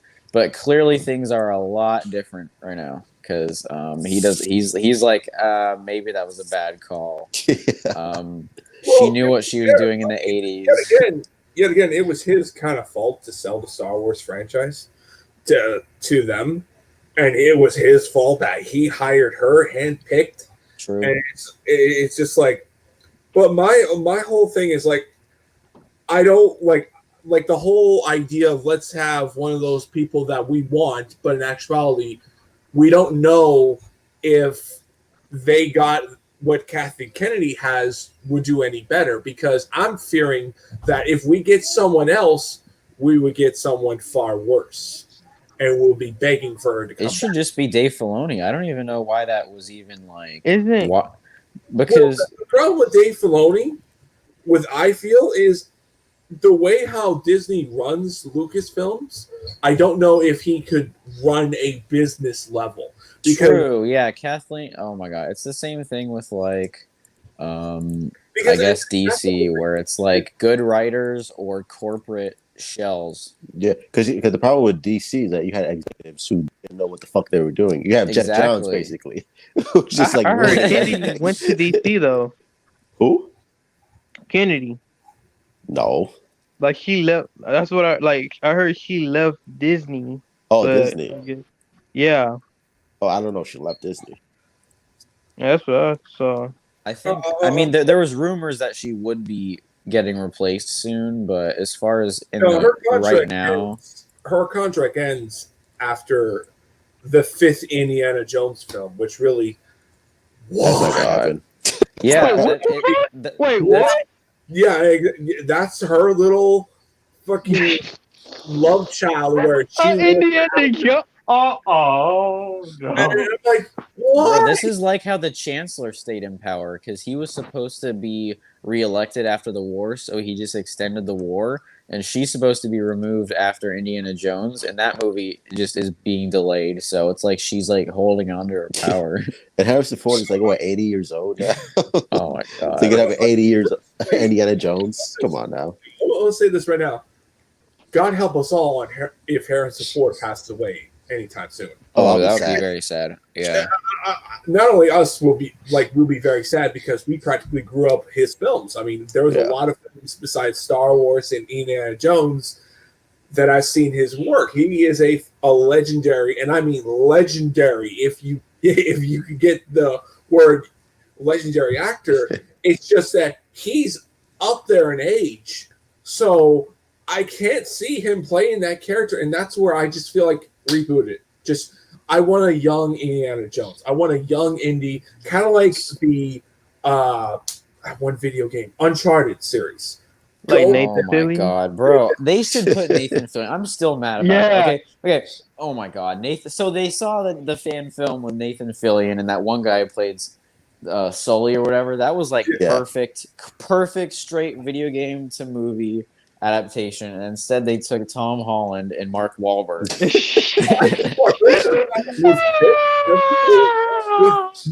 with adulthood Nathan Drake, but bro, it's just Iron Boy. if they make the sequel with Nathan Fillion and this first one's Tom Holland, then okay. But God, I don't know. They just missed. They really missed with that. I thought that was the plan too. I thought they cast Tom Holland as the young Nathan Drake, and they were going to that's what I was thinking, like a younger Drake.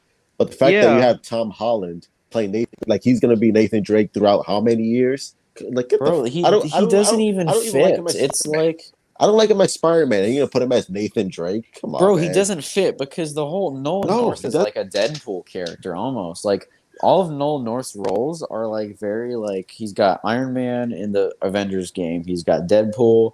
And Nathan Drake is also kind of like a more foul-mouthed. Like I don't think Tom Holland even fits at all. His voice is even deep.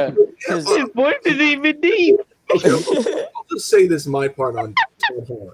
I think he's just going to have a small role, and Mark Wahlberg, which is my guy. So why don't they just call it Sully? I don't know. Uncharted is about Drake. I mean, but to me, they're going to go do what the fourth one did. Just take about the past and present, just going a little bit like this is just a theory. I'm guessing they're going to go back and forth on the past and the present, where you get to see both actors playing that character. But granted, to be fair, I'm going to say if you're going to have that, why don't you just have Mark Wahlberg play that character? Because I think he could be a far more believable. But yet again, that's just how I feel. I mean, yet again, Nathan Fillion, perfect casting choice. Yeah. I mean, literally, you couldn't get a better actor playing that. Couldn't get He even looks like Nathan Drake, bro. I swear to God, like he Bro, looks like oh my Drake. god. Tom Holland says Uncharted production is everything I dreamed it would be. What? Is he a fan of Uncharted? He's filming it. He says the film is everything I dreamed it would be. I'm such a huge fan of the game. I do have the biggest bruise of all time. That's exactly. Okay. You know what he's saying. If he's oh my god, if he's a fan of the game, then I mean, I guess I hope he's doing the character justice, but he just doesn't fit. I don't know. Maybe you know what I mean. If he thinks it's what he's doing is doing justice, then I mean, I tend to be a little more optimistic, but at the same time, there's also people inside who are saying it's going terribly, and they've like rewritten it like 3 times. I just don't care for it. I just don't care for No, here's the thing though. Isn't Sony doing the movie too? Yeah. Exactly. They can't do that. Dude. It's only a matter of time of God of War comes next. Oh shit. And they're gonna fuck that up. They are. I don't know who they're gonna find to play Kratos, but that is not gonna be easy. Just get Jason. That's just all I have to say. But like, if we're gonna do God of War, God damn. Just go do Ghost of Sparta or whatever, and just go from there. Because and that's another thing. I wanted into a TV show, not a movie, because with movies, and that's another thing. It's like with video game movies, it is a 50-50 that it could work. True. And that also happens with manga adaptations to live action. And my god! I'm gonna get don't even bring that up. I'm Please a don't. very big fan. If you talk about Ghost in the Shell, bro, I'm throwing that up. Nope. Okay, then I'm not gonna throw that, but I'm gonna use My Girl, for example. Lord of mercy. It's just for me, the biggest problem with video game adaptations, it could some work on movies. Yeah. And it could work beautifully. Sonic a lot of times worked, that I feel right? like, what was that? Sonic? That was a good one, right? Yeah, it was. The Mario one was perfect. That was lucky. I was kidding. The Mario one was lucky. I'm playing though. The Mario one was not good. That was lucky. I'm like, dude, that movie could have been a disaster. Hell, I was expecting just on the way of Sonic. Oh, I don't even know how that happened, where Sonic went from being like it looking like one of the worst movies of the year to somehow like be one of the best ones. You know, they put in so much work to remake the model that the company doing like the remodeling for it went out of business because of backlash. Did you guys know that? Backlash. Personally, I'm kind of happy that they did that because I mean, they listen to the fans. That's what happens. Yeah. Dude, I played a game and the model looked like shit. Like that did not look like no son. They look like a damn rat or something. I don't know what that was. It looked like a raccoon. It was just a terrible design, and the fact that they actually listened to the fans and the bloggers like were so upset that they shouldn't be listening to the fans. We're the ones for this. It came out to be one of the most.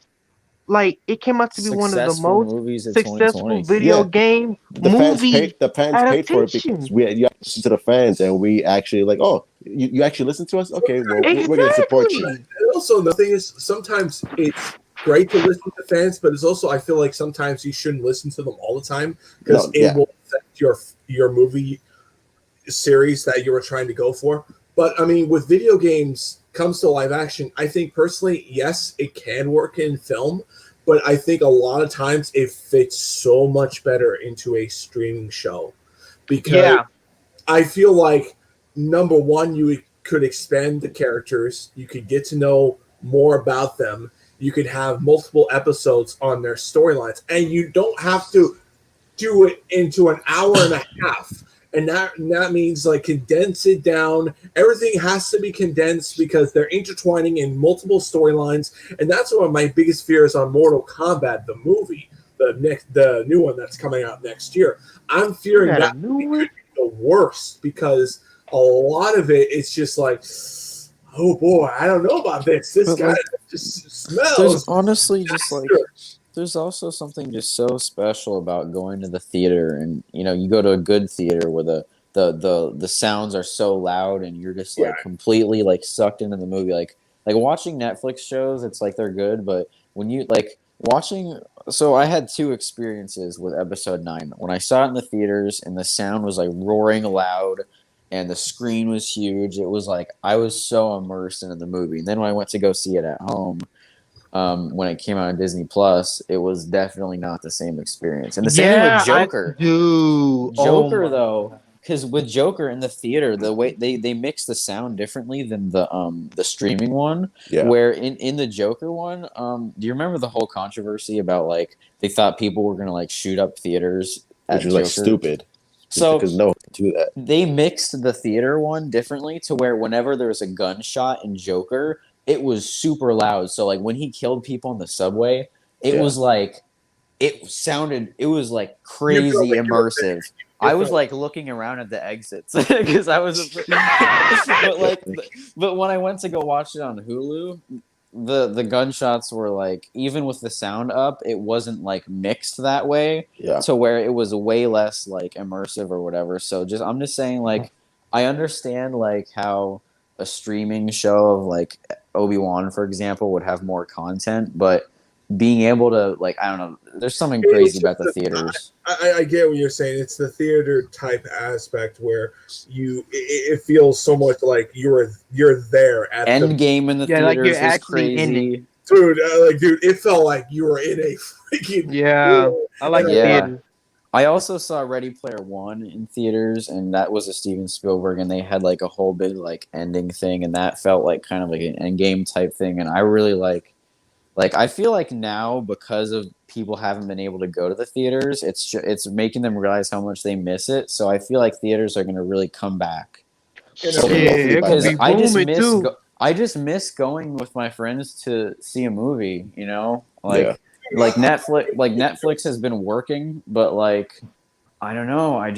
I always thought that eventually theaters would just stop being a thing and everything would be at home entertainment. But yeah, I still feel that way too. I like you're not alone. It's just sad to me because like It is. if that does happen, I mean, like I understand the convenience of you can't pause it in the theater or whatever, but like it's just the best way of watching something because it is. It's gonna be up to it's like the concert version of like watching a concert on YouTube versus being there. Yeah, I get it. I get what you're saying because I've been through many concerts from bands that I like, and it's just like you're in an arena. You're in that attention, and it's just like video. It's like completely different thing. Yeah, it's yucky. It's just like, the problem is, I mean, personally, with me, the biggest issues with movies now. Oh my god, it's the prices. That's honestly. Oh my god. If they made movie theaters less expensive, more people would go. Studio movie girl. I agree with that. Is so people expensive. would go see them because I mean, only reason people don't go to see them isn't because they don't like the theaters. It's because it's too expensive and it's cheaper at home. Yeah. So honestly, don't get me bro. started. I don't understand why you'd spend $10 on a soda when, like, if you sneak it in, it'd be $1 for the same amount of soda. And 15. Just sneak it in your pants. What are you gonna do? Search your pants?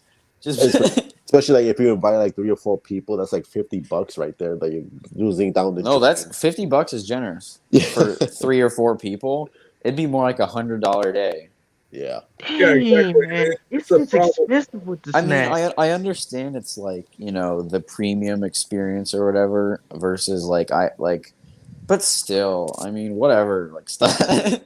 It's like it's gonna be up to the people to decide whether they want to go back or not. Because people like now, it's almost like they're used to just being at home and watching all these movies on demand.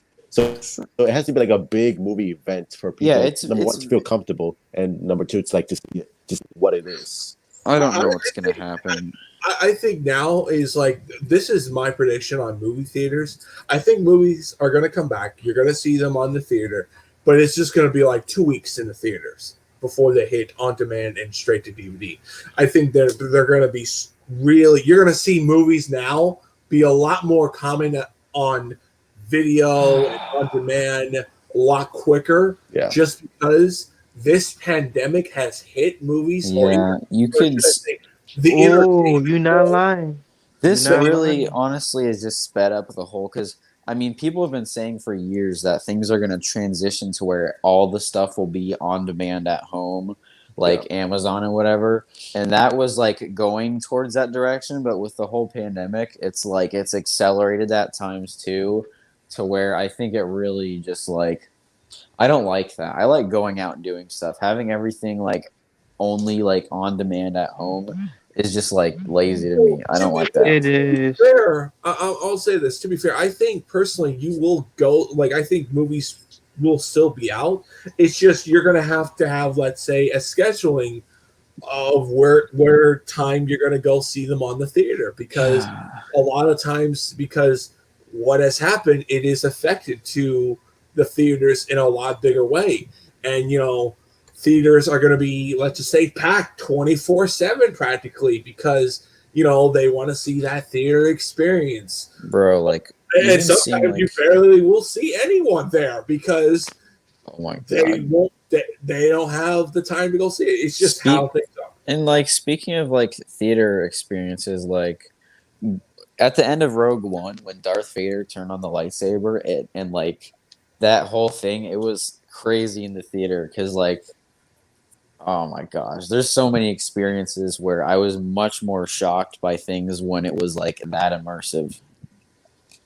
Oh, I can agree with so yeah, like I totally understand you on that. I mean, granted, I don't know how it's gonna affect other different types of media, like basketball or other sports type stuff. Yeah, people still want to go to those. Like, that's different. I don't know why, but with sports, it's still got the same amount of I want to go there. But movies, it could be one or two ways. It could either be people are going to realize they like it better at home, or people are going to realize they miss going out with their friends. I don't know what's going to happen. It'll be both 50-50. Yeah. I think people are just scared. I think that's what it is also. Like, they don't want to get sick, so they panic and it's like, well, like, take the chance of going out when I could just stay home and watch fucking Snyder Cut and shit instead of watching it in IMAX or whatever.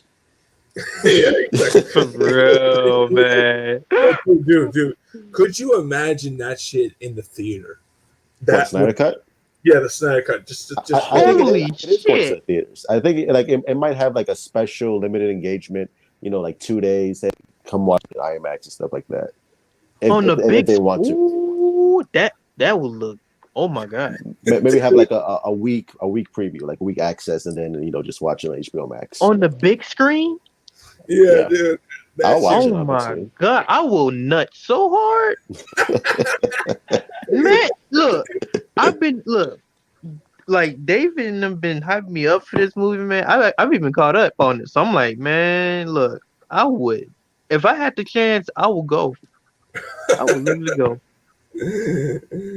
Oh man, I would watch it in theaters. If it's like a week special, yeah, I'll watch it. Why not? Yeah, I'll do it. I mean, it's 4 episodes, right? Or 4 parts? Yeah. Yeah, I would do it. I mean, personally, I think it would be great, but it's just like, the way how everything has happened on everything, it's just, it just sucks. It really does, and I just feel like, movies are just going to be, and also that's the other thing. It affects the movies being made, because how long or TV shows, how long are okay to film and stuff like that? And you get what I'm saying? Yeah. Especially, I think especially with like all the CW shows, I think they got pushed back to like next year because they weren't able to film. Did. And especially, and now I think the Batman's filming now currently with the whole Robert Pattinson nonsense. Batman got the okay to do it, which I'm kind of grateful, because I'm like, the moment I heard Robert Pattinson got COVID, I'm like, God damn it. And then he recovered from it. I'm like, wow, that's good, man. Yeah. Like, He actually got recovered. I think Snyder's doing additional photography this month, or he's shooting, but it's definitely gonna happen this month, so that's good. So it Yeah, seems like October is a good month, man. it seems like productions are just like getting back into business. Like, okay, let's start shooting here. Make sure no one's sick. Make sure we take all the precautions that we need. So this doesn't get like fucking pushed back to like 2020 or some shit like that. Because fans would riot if that happens. Dude. Boy, If the Snyder Cut gets pushed back, I will beat somebody's ass. yeah, I don't think that's gonna happen. I don't think that's ever going to happen.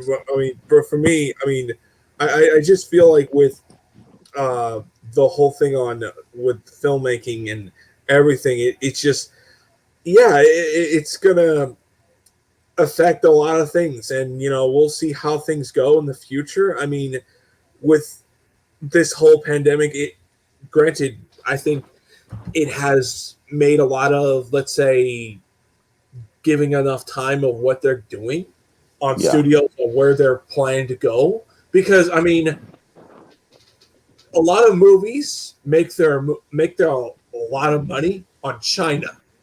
Yeah. And now they're like, okay, where do we go from here? China's out of the question. And we're probably China and the United States is probably going to be the last ones being released, because there's been a lot of people that say if the pandemic continues on and there's movies that drop slowly like a snail pace, I guarantee you're going to have that release date of, let's say, a different country on that movie, and it's going to come to China and the United States later on. And a lot of illegal websites, the bootleg is going to be a lot more common than everything else. Yeah. I mean, you know what I'm saying, right? Yeah, I know what you're talking about. I mean, granted, I'm sure all of us have done it before. I mean, I'm watching a bootleg movie, but it's like, for me, I mean, there was only one movie I really wanted to go see the most out of this year, and there was a lot of movies I wanted to go see next year, but it's just like, it kind of pisses me off that almost all of them are pushed back. Yeah. And that is Godzilla versus Kong. Oh, that's true. That was supposed to come out shit. this year. Now it's next year. So. Yeah, November, right? It's supposed to come out. Damn it! No. That really upset. And also a movie that I was really excited for next year that's bumped down to May. Now it's June or July. What movie? It was Shang-Chi. And the only reason why I'm looking forward to that is they're going to do the Mandarin and Fing Fang Foom. Oh yeah, the real Mandarin. I don't know why they didn't put him in. Why they put a fake Mandarin in Iron Man? Because fucking the director didn't want to do it, and it pissed me the fuck off. Okay, let me see. Who directed? That's a good question. Kind of like Wheaton. I think it was Shane Black. It was Shane Black. Shane Black. Yeah. The guy that directed I don't know who that is. Yeah, he made that. He made the Iron Man 3. And he even put the FU to all of us Iron Man fans when Bro, destroy all our suits. Oh my god. Okay, so Shane Black made what? He made the original Predator movie, and he also made the new one too. Yeah, I think he was also the writer on the Lethal Weapon series also. Yeah, Lethal Weapon. Oh god, he was the writer for Agent Carter. Oh. And what, the TV show? Marvel? Yeah. Yeah. Really? I forgot about that. That's one of those things where I didn't even I never saw that. Like it's a thing where 2013, really? Well, I don't know if Shane Black had creative control when you were doing Iron Man 3. He was heavily controlled. He had everything. Like Robert Downey Jr. did a movie with him, and he said, "Why don't you come with me to do Iron Man 3?" And they worked out a deal, so Iron Man 3 got a director. Bro, that's weird. And also another thing, it's like the original director, I forgot his name. Shit. John Favreau. He wanted to do Iron Man 3, but he did 1 and 2. I don't get it. Why did they switch on the third one? Why did they keep messing up people's visions? It's like, let them finish what they started. Warner Bros. It's better now because you get different interpretations. I mean, Thor had that scenario. Captain America. I Thor mean, 2 was ass. Yeah, well, I I'd didn't say like it's that better movie. than Iron Man 3. It was that. Which one Fight was? you all day, Thor all Part. night. I am. Thor Dark World. Bro, we don't talk about that one. So Yeah. also, I'm a massive diehard fan, and I've been waiting for the Mandarin so long, and to see that character get ruined, and you build up that hype. Bro, it was so Fuel funny. that I was fire. like, it was like laughable to me when I saw it. I was like, oh, really? I was like, so this isn't the Mandarin. This is just some chump who's talking about fortune cookies. Yeah, Um, it was like a stage I was actor, like, wasn't it he, was or some almost shit? laughable how they just threw away one of Iron Man's biggest villains for what, some like blonde flaming man. Yeah, Yeah, it was like a fu to the wasted off fans. a good, It really was. they wasted off a good actor, and Marvel knows that they don't want to do that again because Yeah. when they see what massive controversial that was, because that's the only time frame that a fan outcry was very upset about that particular film, and it was just as bad or even more worse that people like me wanted that character on screen and see those two characters fight it out. Now it's kind of like the Hugh Jackman scenario. You got to see him play that character, but you never saw him uh, either wear the costume or fought his villain. And that's just the thing that it's like sometimes you just can't have everything. And I get why they chose the Mandarin.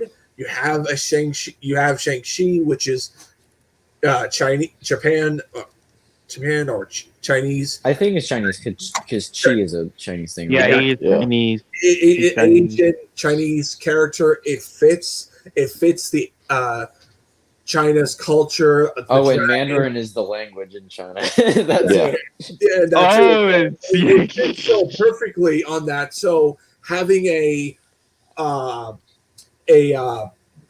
having Iron Man face that character would feel like a very odd scenario because you're having a billionaire playboy Yeah, it doesn't superhero fit. type That's guy, true. and you're having this guy that's a sorcerer that's pretty much have the powers of the rings, that's from a different world, that's from a dragon race. It's very much like off the wall. But the one thing I liked about that is it goes dive into that science versus magic scenario, and I always felt like that was an interesting dynamic between the Mandarin and Iron Man. Now it's going to be very much fantasy story, like you could see in a Japan Chinese film. You could see because they do that a lot in their films. It's, it seems like this film is gonna be like an apology to Iron Fist. Dude, it's gonna be literally dude. I am waiting for that to happen because I'm gonna be sitting there, I'm like, I told you all because I lost a lot of people, a lot of friends of mine, backstabbed me because of that film, and I'm gonna be saying, you were telling me I need to grow up. I was right the whole long. When you see them pretty much showing the Mandarin and showing how his capabilities are, it's going to be more insulting when you look at Iron Man 3 and everyone's going to be saying, yeah, they really messed up. They should have never done that. And I guarantee you they're going to do a bunch of fan-made trailers of Iron Man 3, what should have happened. Wait a minute. Guaranteeing it's going to happen. Hold on, I'm doing some research on Iron Man 3, and apparently there was a short film called All Hail the King where it was a spin-off of Iron Man 3 with the guy who plays the Mandarin. What he does is he finds out the terrorist group 10 Rings really exists. Yeah. So this whole Shang-Chi and the 10 Rings is actually, I feel like this Trevor guy could be in it, and if not, it'll tie into this thing. I think he's going to be in it, but I mean, that's cool though because how they're bringing back the fake. I mean, they're tying in the fake Mandarin to the actual real Mandarin, and they're really connecting it to Iron Man 3. That's actually cool. I like how they bring back I like when they bring back stuff. And I mean personally, but for me, it's just I feel like this is just going to be karma to people who defended that Iron Man film, and now they look back when they see that Shang-Chi film and pretty much see how well they done that character, the Mandarin, and how much they done Fing Fang Foom, because he's probably going to be the actual main villain. Because there's certain storylines that Fing Fang Foom was a bigger villain, and Mandarin and Iron Man had to team up. Perfect example: Dragon Seed saga, great story, great stuff. The Iron Man cartoons in the 90s. Yeah, that too. So pretty much you really Armored Adventures. no, no, it was just called Iron Man. It was like Yeah. around the time as like the Spider-Man cartoon. Oh, you talking about the old one? Early The old it was one. early really 90s. Oh, okay, I It got was you. the I got you. 90s dragon one. and the Mandarin. Those are awesome as fuck, man. Those are I great gotta be shows. honest. People say the Fantastic Four was cheesy. I thought the way it was made for a kid show. I mean, yeah, it's not going to be comic book accurate. It's going to be silly. It's going to be a little bit childish, but it's a kid show. It's not targeted towards comic book fans. If it was, it would be on an adult show. Are you talking about Armored Adventures? Or Just the whole Marvel shows. Back in the day. Yeah, back in the early 90s. The only shows that really kind of like, let's just say, were really good that you could be an adult and still enjoy it as well. And that is Spider-Man, the animated series, and X-Men. Even the Hulk too. I got to bring the Hulk because the Hulk, Incredible Hulk. Oh yeah, that show was brilliant. Probably the best Hulk show because really it dived in one of my favorite things about the Hulk, and that is you get to see different personalities, and that's a big shame that Marvel never did that. Like they had Gray Hulk in Age of Ultron, but they changed the color scheme, kind of like they did with Warner Brothers with the Superman costume. With instead of having Superman wear the black costume, he wears the traditional costume. Yeah. That's something I feel like that would have been a really cool scene of a different Hulk. But yet again, Marvel Studios realize like sometimes this is the one thing I kind of really don't like about Marvel Studios. It's like they think the audience wouldn't understand there's two different Gray Hulk. There's two Hulks, or there's different Hulks type style. There's Gray Hulk, there's Green Hulk, and there's Maestro. That's just what I think. What Marvel Comics is. Well, they're kind of smart because I mean, honestly, Marvel is made up of, like, no offense, but like a lot of people are like everyday casual fans who aren't as into the comics and just go to see Marvel because they're funny movies. You had cartoons, you had merchandise of Grey Hulk, so I kind of feel like it's a missed opportunity. You know what? And I feel like with the Hulk they had, the Incredible Hulk film, that the one with Edward. That was kind of raw though. I don't know. Like, I mean, because there's things about it that aren't perfect, but as far as compared to the Hulk now, I mean, when you go back to watch Edward Norton, it's like, bro, come on. But the Hulk now is a joke. It's like, I know. Yeah, that's what I'm saying. Like, well, to be fair, it's kind of Universal's fault on that as well because that Incredible Hulk film didn't make as much money, so therefore, Universal kind of established, we'll allow you to use the Hulk. But Hulk films, solo films, you're never going to get that. We're not going to produce a Hulk film. Well, did you know that? Because we're too. They're not going to get stuff. I'll let you go on. Okay. Because they're too scared to release another Hulk film because they think Hulk is not a franchise material. It's very much. It's almost worse than what Sony is doing with Spider-Man because. With Hulk, he was probably going to end up being Professor Hulk. But the problem is they rushed his development because they pretty much established him as the action character. He's there to be in the action. That's all he's going to be good for. Forget about his story. Forget about his character development. Yucky. That's what happened. And now we're doing Red Hulk and She-Hulk. that we should have done years before all of this. We should have Exactly. done Why the in fuck the they end game. wait now? Well, you know, the whole Edward Norton movies were supposed to actually tie in with X-Men because they were gonna do Edward Norton. The reason why he left is because he was mad because they jumped ship from. They were gonna do a Hulk versus Wolverine movie What the? with Hugh Jackman, and instead they turned Why it. the Then fuck did they? instead, what they did was they geared it towards MCU with like Iron Man, and Edward Norton was like, "No, I wanted to do the Wolverine one. I didn't want to do Iron Man." They were I gonna don't do know. a So he Hulk left. versus Wolverine. I They still were hear supposed that. to be. I still, I want to say this. I still hear that he still wants to do that. Who? Jackman? Yeah. Who? But the guy who plays Hulk now, I forget. Mark Oh, Ruffalo. Mark Ruffalo. Yeah, he wants to still do Hulk, but just with Hulk versus Wolverine. But the problem is, okay, here's the biggest. I Oh, always say this, and I'm fucking- like, you could. It was easy enough to do Spider-Man. It's going to be more likely we're going to do Fantastic Four, and that's going to be even more easy. X-Men, it's like the only easy character is Wolverine.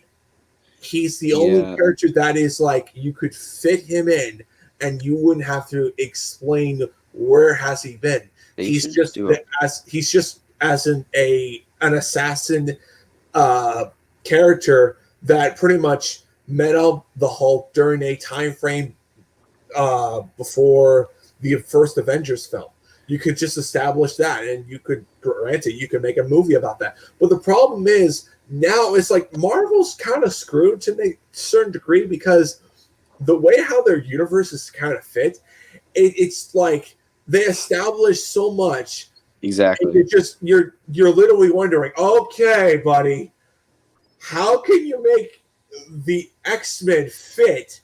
Meanwhile, all the events of the first three phases They didn't should do a affect the X-Men. prequel I mean, with Edward fucking Norton know, man. and Hugh Jackman. Yeah, Just there make it a was no prequel. mention of mutants ever in the MCU. yeah, so Exactly. they got a problem with that because now we're going to have to make some loophole to bring them in, and I just don't know where they're going to go with them. Multiverse, maybe. No, I don't know. Hey. Or just make them new. Anything could happen. It's possible.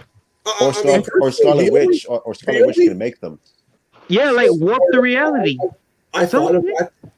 I thought of that when I saw the Scarlet Witch Wanda show because I thought, okay, now they're showing the House of M logo on that show, and that's kind of making me think: are we going to get the X-Men because of this show, or are they? And this is my big theory: she's going to probably manipulate reality to where it makes mankind evolve to become the mutants.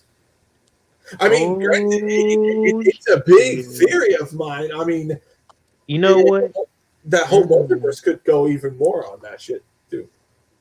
Yeah, it's just weird because I don't like I like the idea of mutants just like they were born that way. I don't like that they were created by a witch. It was like, oh yeah, here we go. So it's gonna be. I don't know how they're gonna plan to do it. Personally, to be fair, it's like I could say she was the cause of it. It's just you still have them be born that way. It's just she was the seed that was pretty much the reason why a mutant race exists. It's kind of a little bit of like, let's say, God created man. It is because the reason why God didn't. If God didn't create man, people wouldn't exist. Mankind would never exist. It's kind of stuff like that. Kind of religion type stuff. You could go with angle. Like I really think they should do that. I mean, that's just how I kind of feel. I mean, yeah, which is a mutant herself, but they don't mention that. I think she's I think they say like she's like a meta human or whatever the fuck. I don't know how they. I think now they're retconning that whole thing, where she's a human. Now she's like, no, take that back. She's a mutant now. I don't know how the fuck they're gonna make this happen. Like I know the Spider-Verse is possible, like very possible. Oh, dude, that's more like, dude, you're gonna. Yeah, it's more likely. Guaranteed $1 billion. You will have the Sam Raimi fans be literally guzzling that shit down like it's no tomorrow. Like, people wanted to see Spider-Man 4. I think it would have been a disaster because I saw the concepts toys where they were trying to go. Vulture looked okay. The Vultures, I don't know. I was like, why would you And need a Black partner? Cat looked a little bit too sex appeal. It was almost getting to that Catwoman level. So imagine that whole thing in live action in a Spider-Man film, just on that dumb disaster level. And the Yeah, Rhino, Anne Hathaway was gonna be his partner. yeah, pretty much. And also, imagine the Rhino be like almost like a mutant type monster creature. You know what? That would be That- interesting. Because they didn't like it Yeah, when it that was a would be suit. interesting. That really would. Really? I don't mutant? know about that. I kind of think that was kind of dumb, but I mean, Because if you think about it in the comics, like, you know, they like the Rhino's created by like having this dude get Rhino more skin or some type of shit. You know? it was a suit type element. Yeah. And I always thought that they should go do that. Granted, I mean, one of the things I personally felt like what they should have done with the Spider-Man, especially the Sam Raimi films, I really felt like they should have made it. And this is something like, granted, at the time they probably didn't think about it. It's just I wanted to have it where if we're gonna end a trilogy, that it's like, let's end this story arc, but let's have it where it's a happy type ending, not this like he's with MJ, they're dancing, and it's kind of a little bit depressing. You kind of don't know where that relationship's gonna go, and kind of left it hanging. You got what I'm saying? You know they're supposed to do a crossover between Tobey Maguire and the X-Men as well. So like, And also Punisher as well. Where y'all getting Because this? Punisher was at that. You know the part where Mary Jane was going to see Peter. Oh yeah, I saw that. I saw Punisher that. was there. So I'm like, oh And shit. hey, remember when Jameson mentioned like Doctor Strange was already taken? Yeah. Yeah, that But part. I think that's like fun little Easter eggs that Sam Raimi wanted to do. I don't think it was like actually serious. I don't think they were actually like, Man. planning a Doctor Strange. I mean, because he's directing the movie, so it's like Yeah, which is weird. exactly years later he's directing it. That's fucking crazy. I think he's a Doctor Strange fan as well. I mean, that's just. I mean, like, why would he throw that in? I mean, granted, he did establish he is a fan of the Silver Age, which, to be fair, I can understand why he is, because there's a lot of Silver Age type-esque elements. Yeah. I'll say this. He couldn't pick a better choice of Jameson. That's all I'm saying. Oh yeah, J.K. Yeah, he was fantastic. He was the Dude was amazing, man, and he back. I'm glad he's they got got him Gordon back, too. Oh yeah. I know Ben Affleck wants him back as Gordon. Yeah, he does make a good Gordon. I Yeah, saw that J.K. scene. Simmons, he publicly came out and he was like, if Snyder needs me to do any reshoots as Gordon, I'll happily do it. Yeah. I just want to This say man real literally quick, I just think I'm said gonna have that? to go. Oh, okay. All right. Wow. All right. Peace out. Yeah, it's 2 hours. We'll end it soon. All right, see ya. All right, later. See you. All right. Well, I mean, it was shit. We're having a blast here. I know. I haven't had this amount of fun in years. It's just like, I mean, we should keep on doing this like more often, because I mean, I always have a stream every Sunday, so this is like the plan I always do. okay, well, I'll be there every Sunday, because I mean, there's a lot of there's just, I mean, to me about like Spider-Man. I'll just go a little bit on like how I feel about the MCU. I love the MCU Spider-Man. To me, it's like my second favorite of Spider-Man. My favorite is the Spider-Verse, Peter Parker and Miles, because I really like how they not only, to me, it is the best Spider-Man movie, period, but Which I one? feel like the Spider-Verse film. I feel like they represent what people look at Spider-Man. It's like, it doesn't matter if you're black, white, or even a girl. You could be like, if you have like Spider-Man type powers and you believe yourself, you're represented, and it's just I always feel like that was missing in Spider-Man films. Kind of the I can't even say it right. The representation. Yeah, sorry. Tongue-tied.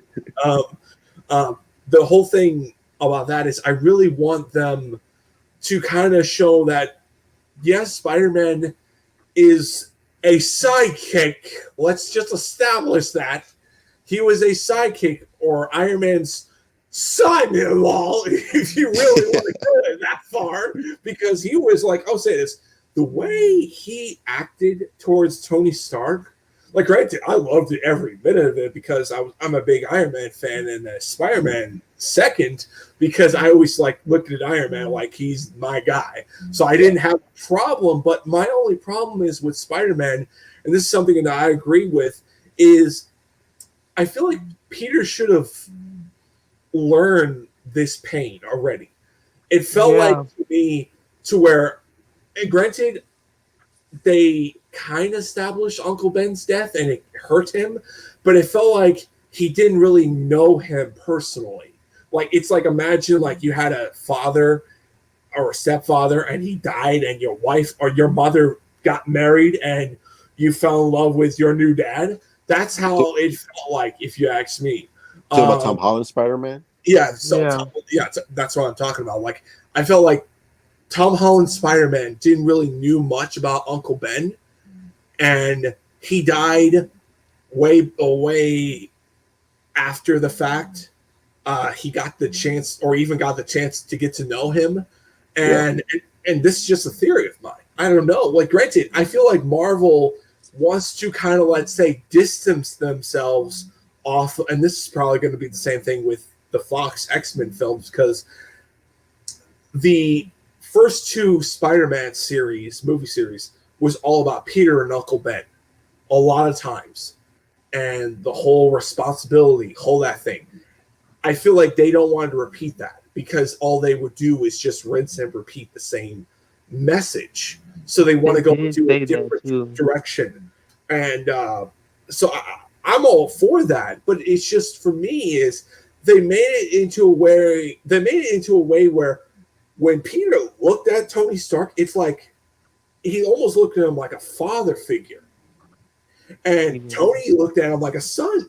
And just to even go further, the way how he looked at that picture in Endgame when he was at the kitchen, when Tony was at his kitchen, he saw Peter and him taking a picture, and so he just kind of felt like he has to do it to save that kid, because that kid was technically his son. And that funeral is just, he was broken. And you saw that in Far From Home, that he didn't know what to do without Tony Stark because he was practically his dad. And I just feel like they kind of messed up on that whole thing. Because, I mean, I kind of agree, man. I agree. I mean, granted, I still love his I still love his movies. I still like him as Spider-Man and as Peter Parker. It's just, and again, what I like about Peter Parker, where he gets the girl, he dates them, but he can't make it, and stuff like that. And I feel like the second film is more a better Spider-Man film. The first one felt like a very kiddie, almost like that Disney movie that you would see in the Disney Channel, in a way.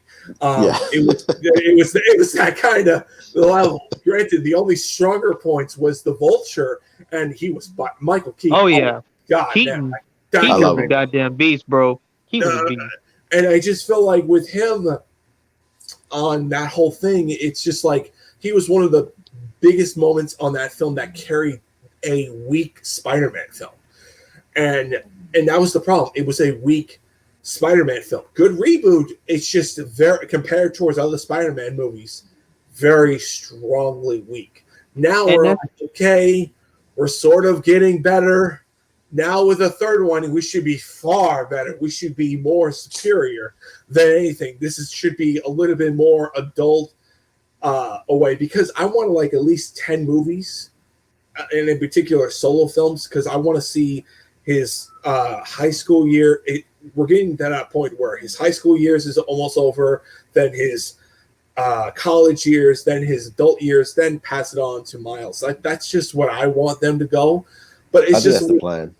That should what be I because we want. never really got enough of his high school years. Yeah, in the film. exactly. That's another thing, and it's just I'm glad they're not taking that love story type ordeal where Peter has to save his love interest because oh wait they get kidnapped every single time. Will Spider-Man save the day? And that's my biggest problem about the Sam Raimi Spider-Man films. Almost all three films, Mary Jane gets kidnapped, and it's just Yeah. like it That got is so true. after the third one. I'm like, That happened all the time, man. and I'm like, it should be. It's like there's a lot of good points and a lot of bad points about Tom Holland's Spider-Man. It's like you don't have that love story, and when Peter finally got that love story in his second film, it's like she knew, like MJ, that Black MJ, knew she was Peter. She knew Peter Parker was Spider-Man, and it's just, yeah. I mean, to be fair, it's like whatever. I just didn't care. I want the real MJ, but it's like I don't know if they'll ever do it. I'm still hoping they'll do Gwen Stacy, but yet again, I don't know if they're going to do her for Peter because Probably college, because I remember they first introduced Harry when they were in college. that's the So thing too. I mean, that's the thing. I'm like, Yeah. I'm just waiting for Norman Osborn to come in because I'm like, okay, yeah, if there was ever a perfect timing, this would be the perfect chance to have. actually, they should do it. Yeah. So Green Goblin. Well, no, I don't know like, if they well, I Dark no, don't know no, if they're gonna do it. Rise and I don't know, Fall- like Harry. No, like Harry. Oh, Harry Osborn. not just Harry, but also Norman Osborn. Just have Yeah. it where you do the rise and fall of Norman Osborn, and you have it where Peter Parker is the cause of all of this happening, where his demise happened on Harry going through drugs, and now that's a lot of things. Will Marvel and Disney go through that whole drug abuse that Harry had because he was a junkie. He was a junkie. He was on them pills And, a lot. and it's like, will they ever tackle that whole thing? Because that is like a very a dark subject to their Spider-Man comics, and it's like I don't know if Disney will ever go that. Granted, they're taking a massive risk on Blade, so I mean, I don't know. I mean, granted, Marvel has proved a lot of things, but it's They just gotta change some stuff though. If they gonna do like stuff like that, they gotta change some things because you well, can't dude, keep it all that's hidden. that's the But thing. Marvel's like family friendly, so I don't think they're ever gonna go down that dark route. Which I mean, which is because if you got I don't know Blade, why. yeah, because like if you got something like Blade, you gotta like, But you have come to on. change it up because if you keep making the things, if every movie feels the same, people are gonna get tired of it. So Yeah, it's like, Yeah. like, that's the thing. I mean, that's the one big part of it, big fear factor on that whole thing because people will look at Marvel as like you're playing it safe a lot of times, and a lot of times they have called them out because look at the Ant-Man films. Look at technically, granted, I would argue for the Thor films, they're really starting to get that character right because, granted, in a way, they kind of ruined his entire trilogy, in my opinion. Because I mean, And then they getting him replaced with a girl. well, technically, he's. I'm gonna actually now you bring that out, I might as well just go for it. Okay. Yeah, just go for it. Okay. The problem is, okay, you have Thor Yep. established in the first film, he is Mhm. destined to become king. All the way to that third film, he Mhm. became king. When you go through the Avengers films, everything that character stood for is gone. His Yep. people are practically gone. He got her. His family is gone. There's Yep. nothing there for him in New Asgard. So really, what a point is there to be in King of Asgard? There's nothing to rule over. And also, even further, they're going to have to make some loopholes, which I've heard massive leaks to where Loki has Mjolnir, a different Mjolnir, to where it doesn't follow Thor, and it goes straight away towards the Marvel Cinematic Universe, just the timeline that we have. Wait, he fixes it? Yeah, he takes it.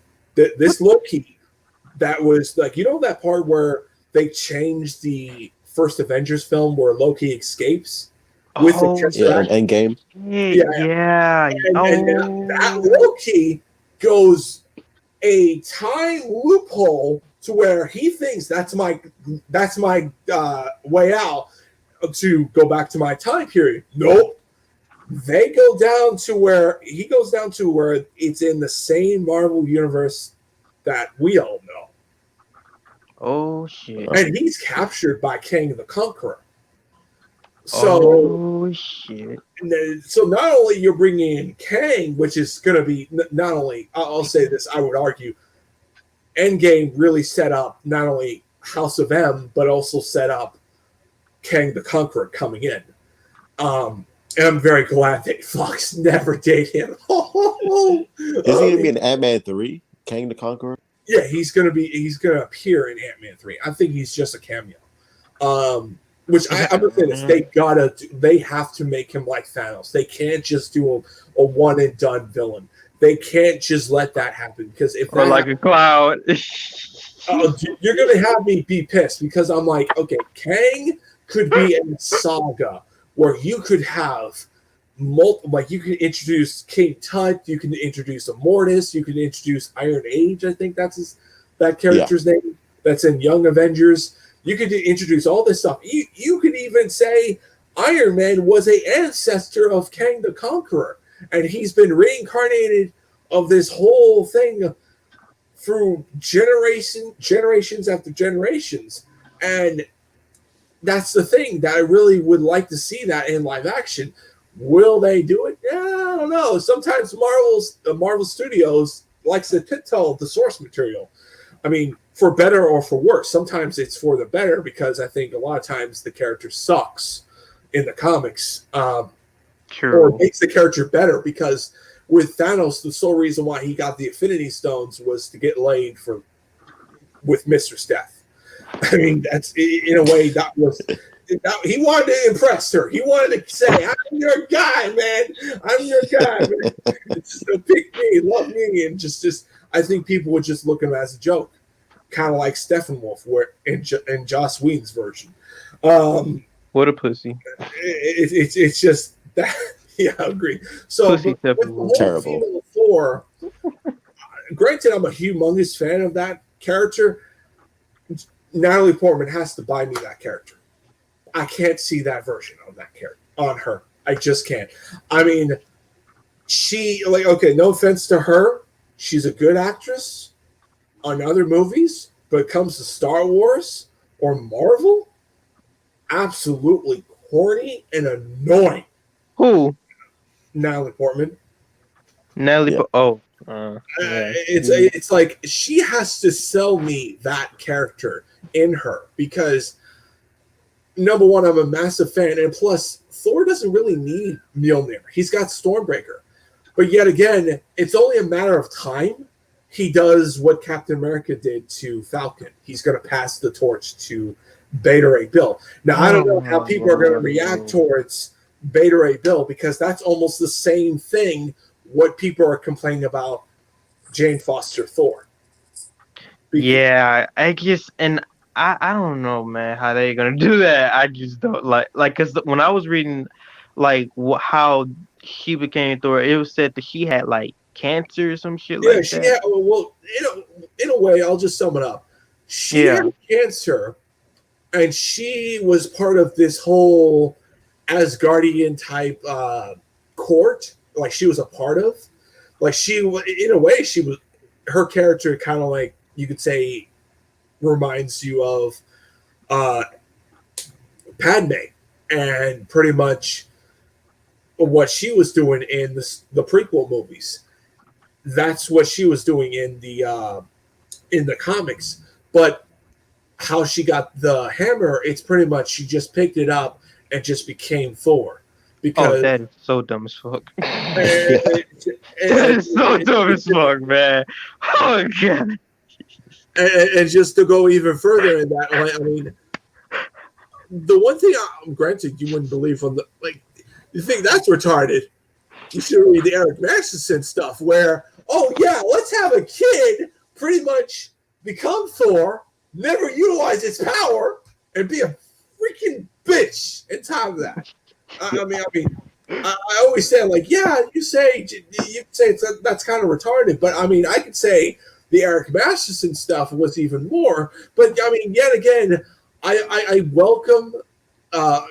Also, another thing is Beta Ray Bill kind of picked up the hammer as well, so it's like the hammer was worthy on those people, but it's just what I personally feel is they're going to do the legacy characters now. They already established the Avengers. They already established the main characters. Now it's time to do the legacy characters. And I feel like if they didn't have Fantastic Four or X-Men, they were never going to go any farther than maybe. Hell no, they wouldn't go nowhere without that. I just don't understand why you're gonna bring Natalie Portman as Thor. First of all, like That's the what I'm character, saying. no one cares. No one cares about the character. The character is not a fan favorite. Thor is not a title or mantle. It's the guy's name. So are you doing this for story purposes or just to please Natalie Portman so she could come back and star in your Marvel movie? Like I don't understand the point of this. To be fair, I think it's kind of a combination of everything. Yes, there is a fan base just as much as there's a fan base of Eric Masterson and Beta Ray Bill. Beta Ray Bill, yes, he is a big fan base for Thor fans, but that's really it. Same thing with Eric Masterson. Same thing with Falcon and Bucky as Captain America.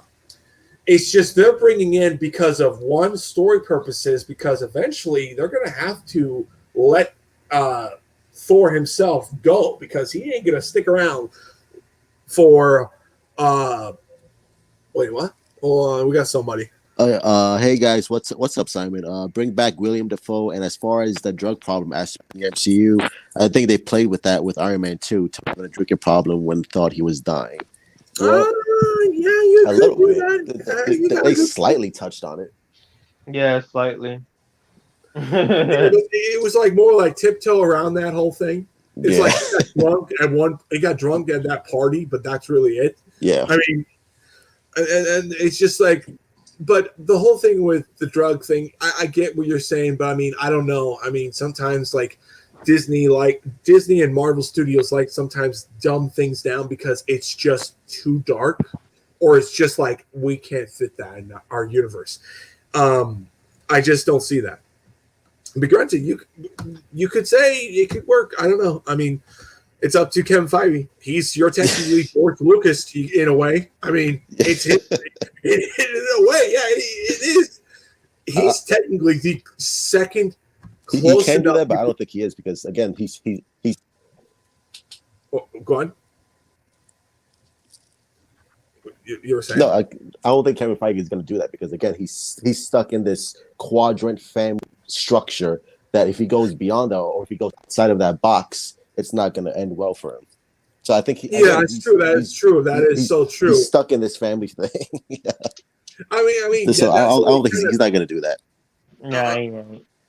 Yeah, I could see what you were saying because I mean, granted, we're gonna have to work it. Like for me, the big like, okay, let's see how one Moon Knight goes and two how Blade goes. If they go like super dark, like a Netflix type style, I'm like, okay, maybe Ken Feige can do everything.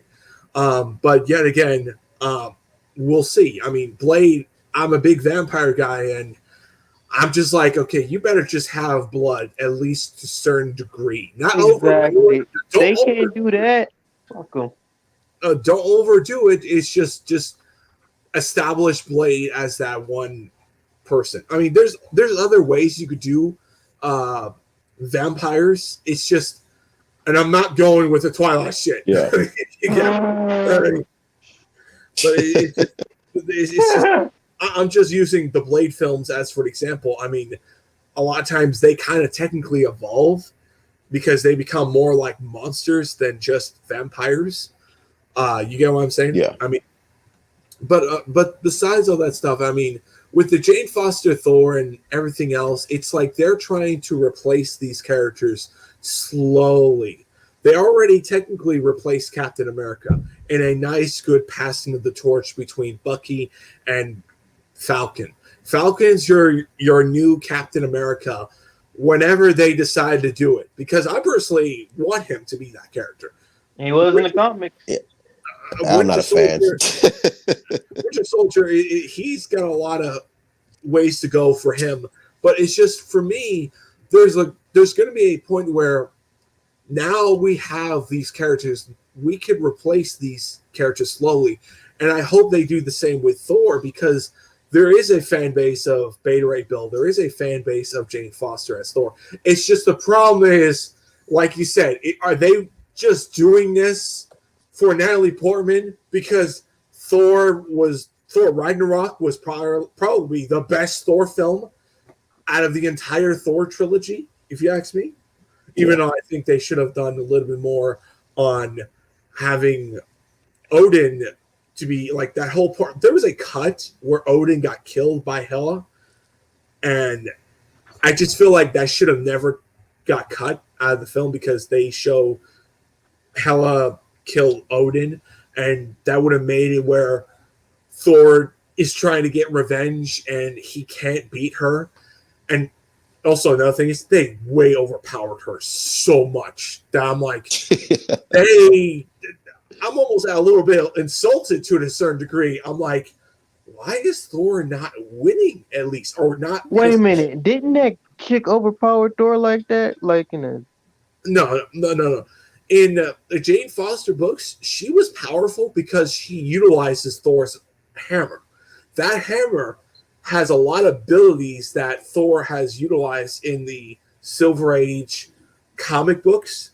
You have to be a big Thor fan just to or read the Silver Age Journey to Mystery books, where he utilizes his powers a lot in those books, to kind of see where I'm coming from. But it's just like, she pretty much utilized those powers a lot in those books. But in Hela, it's almost a way where let's make her to be that most overpowered character that we can get at the time. Yeah. I mean, people say Captain Marvel was overpowered. Well, to be fair, that's the character, but it's just like, I'm just kind of wondering where they're going to go with Jane Foster Thor, because they have to really sell that as like, she's her own character. She's not replacing Thor unless Thor himself approves it. And plus, she's not getting Stormbreaker, because that hammer is going to go past towards Beta Ray Bill eventually. Whenever they introduce Beta Ray Bill, which I honestly kind of feel like Beta Ray Bill should have been introduced in Thor Ragnarok. I really personally believe that. They have to introduce, like, why is she worthy? Where has she been all this time? Yeah. I think she was like briefly in Endgame. Go into detail. There's a lot of story elements that they have to inject in this movie to make us believe that she's worthy of that too. But another thing is, like, they're going to have to establish that this is not the Mjolnir from the MCU. That this is a different Mjolnir from another universe. That's what I've heard.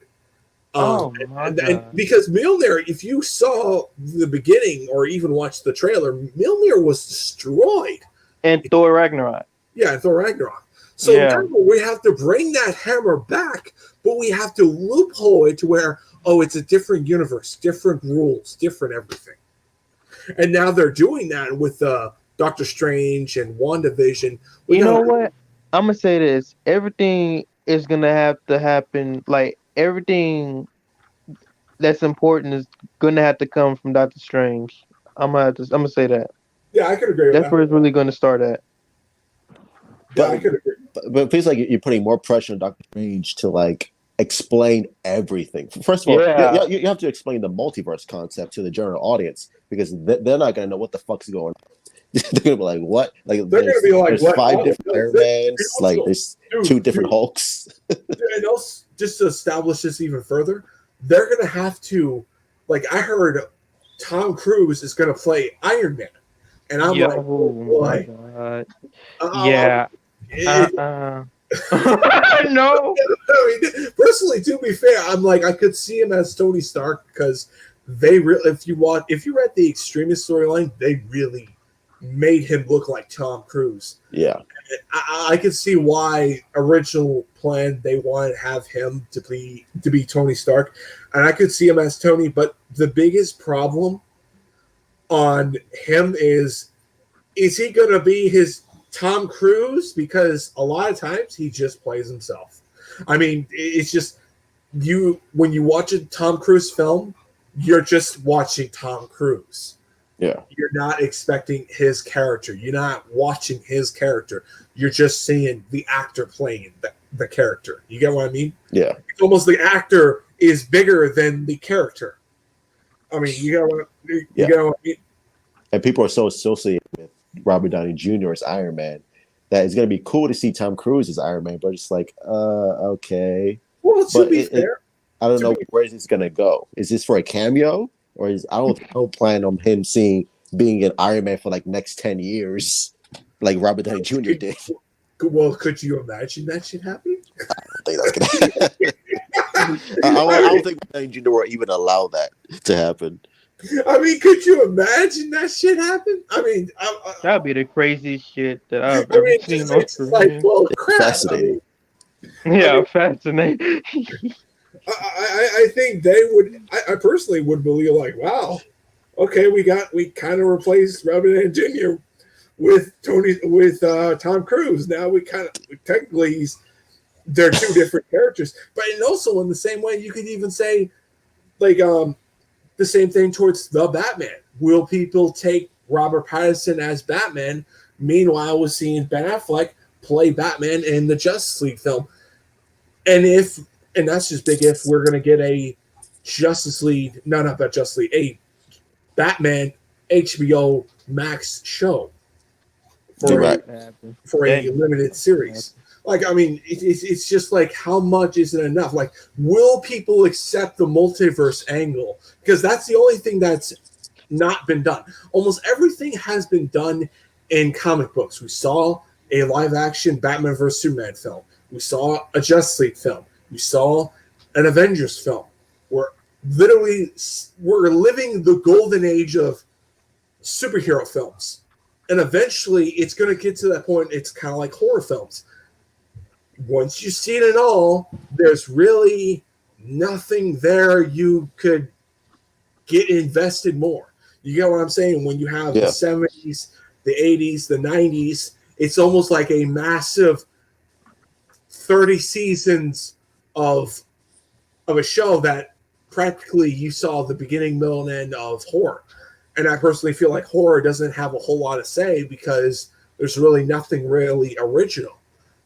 They have very little to go for now in comic books. They can throw a Spider-Verse film in live action. They could throw all this. They could do the X-Men versus Avengers film. They could do a lot of stuff, but it's just going to get to a certain point where it's going to be like every other franchise. Well, it seems like comic book movies are their own genre now, just like science fiction, just like comedy, and just like horror. Where before it was just like the comic book movies were just on a terrible roll, just terrible movie after terrible movie. Taking it seriously. Yeah, like now it's become more commonplace. So I think the advantage comic movies have over, let's say, like westerns, is that they have the advantage of reinventing themselves, doing something different.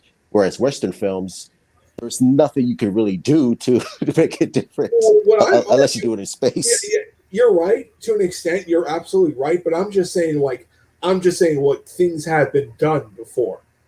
In a way, you could say this hasn't been done. Like you could say if this was a reboot on a certain character like the Batman, yes, there's a lot of things you could go at, fresh ideas. Yes, comic book movies will be consistently refreshed and revamped in an interesting way, but it's like what I'm saying is, as the genre, it ain't going to be as big as it used to be. Like every big genre had its hype. Like you had the sci-fi genre, you had the Western genre, you had the horror genre. they had their peak, and now they become, let's say, every other franchise movies where they get big and they go low. You get what I'm saying? I mean, and granted, to be fair, you probably will like.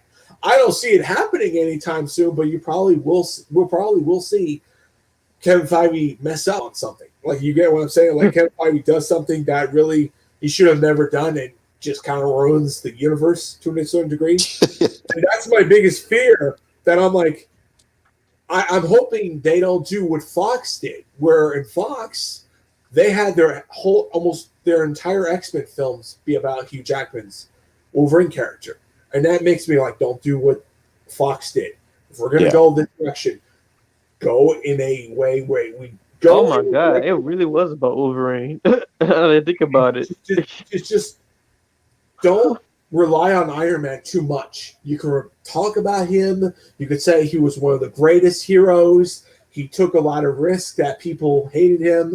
You could have Spider-Man tell Miss Marvel that Iron Man was a hero. He was a beacon of hope. He was that person that looked at the villains and never feared anyone, and people hated him for doing things and shit like that. I mean, there's a lot of stuff I feel like they have now.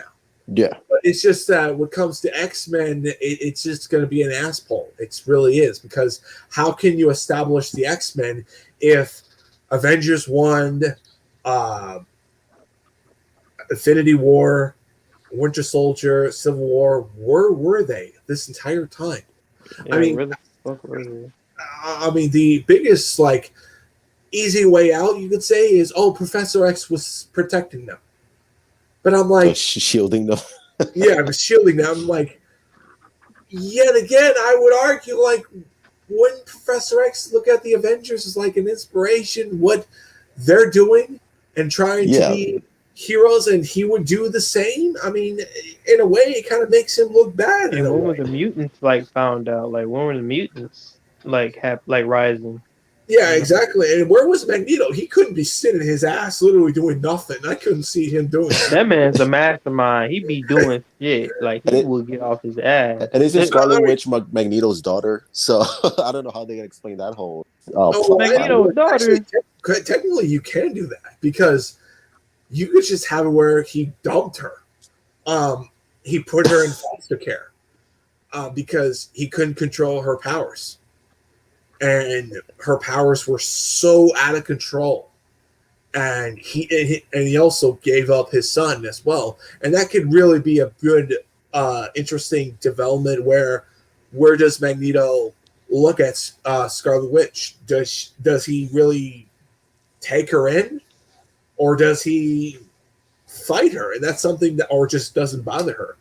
That's going to be a very big, interesting development. And that's also with her. It's like, how is she going to react to her real father? Will she either consider him as a real father? Because, and that's the thing that I'm hoping at least season 1 or season 2, they establish she was a freaking nutcase as a kid. She had powers that was beyond control. And it goes to where they're going to go into that whole like father and daughter dysfunctional relationship. It's going to be interesting. That's why I'm rooting for Doctor Strange and Multiverse, because they're going to be the first movie to introduce this concept. If that goes well, then it's going to bode well for the Flash when they do their multiverse, and people will have a better. Oh my god, I gotta see that. Man. Can I also say this? Do you think it will also help DC as well if they ever want to do an Infinite Crisis film in the theater? Infinite Crisis? Infinite Crisis. I don't think they're going to do that. I think right now they're just establishing the multiverse concept, making sure that every DC movie is part of the same continuity, and they're all in the same timeline. So I think they're going to focus on that. And Infinite Crisis, I don't think they really need to do an Infinite Crisis, at least not now. That's like 10, 20 years, 30 years down the line. I'm just saying. What I'm saying is, like, just mentioning the entire multiverse of different interpretations of their characters, and I'm just saying, like, will the Doctor Strange film kind of lead that door open, kind of like with Avengers led up to Justice League. In a way. For DC? For movies, not for TV, just for movies. Are you trying to say like a Marvel versus DC sometime down the line?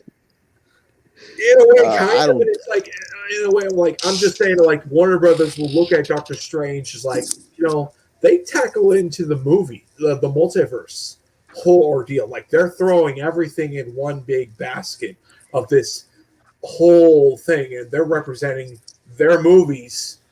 And I guarantee you, they're going to mention the Fox era of X-Men. They're going to mention the Spider-Man films. I guarantee you, Tobey Maguire is going to show up as the character of Spider-Man. It'll be hilarious. It'll be hilarious if they mention Ben Affleck's Daredevil in the Marvel universe. Dude, I was just thinking about that. What if they mention that would him? be funny. I was like, And wow. Garner's Electra. Oh my god. Nothing but spandex, bro. Nothing but spandex. That would be pretty funny. I'll give them points if they actually did that. I was like, okay, that was funny. I mean, or just saying, "Oh, don't go in that universe." I mean, just. And you Just see like Ben make Affleck wearing the Daredevil suit, but he's bigger. That would be funny. Just That like, thank you, thank you for doing that. Oh my god! Oh, I would love that. I would love that. I mean, personally, I think he works better as Batman than he was as Daredevil. Yeah, yeah. the Daredevil suit looked fucking horrible. I'm not a fan of this. I'm a fan of the suit in either iterations. Daredevil with the movie, it's just you never got Frank Castle. You never got that lawyer aspect, and I think the show, the Daredevil show, really got that, and also the brutality of the Kingpin, how he really works and that's the thing, they couldn't pick a better actor playing the Kingpin, and I'm just like, if there's any actor I want come back, it's him. I can let go Daredevil himself, but I'm like, I want him to be a villain. I want the actor who played Kingpin to be a villain for Spider-Man. I want him in a Spider-Man film. Yeah. I like Kingpin in the Daredevil movie. The actor who played Kingpin was better. Like the show, or the movie, Kingpin. The show. Oh yeah. Yeah, he could play. Oh yeah, he could play a damn good one. I mean, personally, I'm like, every time I play like the beginning of Spider-Man of PS4, I could just like, it's what I imagine to see Kingpin and talking to Spider-Man. It's just, can you imagine that type tension that the Kingpin was trying to do to Spider-Man? Like, oh man, that would be great in a Spider-Man film, and it would be new and it would be fresh and something that hasn't been done. And yet again, it's like, I don't see him fitting in the MCU. Like that style of Daredevil Netflix, I don't think it fits in. Actually, now that you think about better if it's just its own setting and not connected to the MCU in any way. Yeah, I like that it has its own style. There was an R-rated scene in the Netflix show, so yeah, never mind. Yeah, I can see a lot of people. I see a lot of people saying that because I mean, people say like that show really wouldn't fit the MCU because it's just too brutal. Because Daredevil is, let's say, like around that whole the darkest storytelling in Marvel comics, and with them, it's like if it comes to dark, it will go to the Winter Soldier Civil War aspect where it's a nice balance, where it's dark but also a lighthearted type ordeal. And Daredevil can be light. It's just he's a darker character, but it's just the biggest, darkest character they have is Moon Knight and Blade. It's like Moon Knight. Moon Knight is like he has multiple personalities and the spirit of Egypt and all that stuff, and you're dealing with a lot of interesting concepts. In a way, they can even, and this is another thing too why I'm more excited on Moon Knight, is they can mention King Tut. and they could mention Kang the Conqueror as well, because he was a big part of that. And Moon Knight and Kang the Conqueror have fought one another. And Didn't they say it's gonna be a show? yeah, it's a show. It's a show that it's going to be in. Moon Knight, right? Granted, I'm hoping Matrix himself, Neo, plays Moon Knight, because it would establish that whole thing, and just having another big name actor that, like, you know him on several movies, but he's kind of like, say, popularity wise, not as big as he used to be. Who, Keanu Reeves? He's a pretty big actor. I think he's even more popular now than ever. You really? I don't know. Keanu Reeves? Yeah. Yeah, you pay attention to John Wick? Yeah, I know that, but I'm like, when I saw him, like, he was huge in the 90s and the early 2000s. And you talking about like the Matrix? If you ask me, he kind of, like, let's say, disappeared. Yeah. I'm talking about right now. Like, he's almost like at his peak of popularity. I don't know about that, but I guess you're right about that.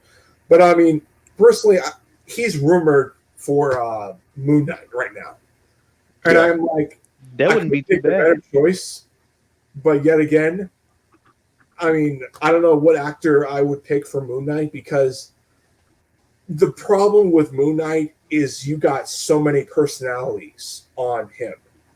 On him becoming an assassin, you had him be a what was it? The lawyer aspect, not lawyer.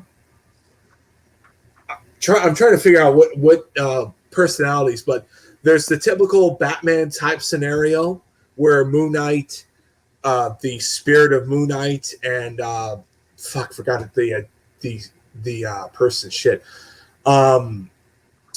It's been I only read like a few handful of Moon Knight stories. But he has the multiple personality disorders. That's stuff like that. Where a lot of times in writers in comic books, they reboot Moon Knight and they gave him a new personality.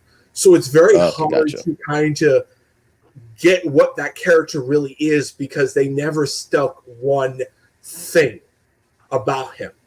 And that is like kind of like my biggest problem with that character. It's like he never stays one personality. It's like, imagine Batman as your typical superhero, and then next minute later he becomes the Punisher. Oh shit. That's how crazy and psychotic this guy is. And he could be a very brutal character on terms of martial arts, but also supernatural type essence, where and that's the thing, his power, if there's a full moon, he could go like fight the Hulk and not have no problem.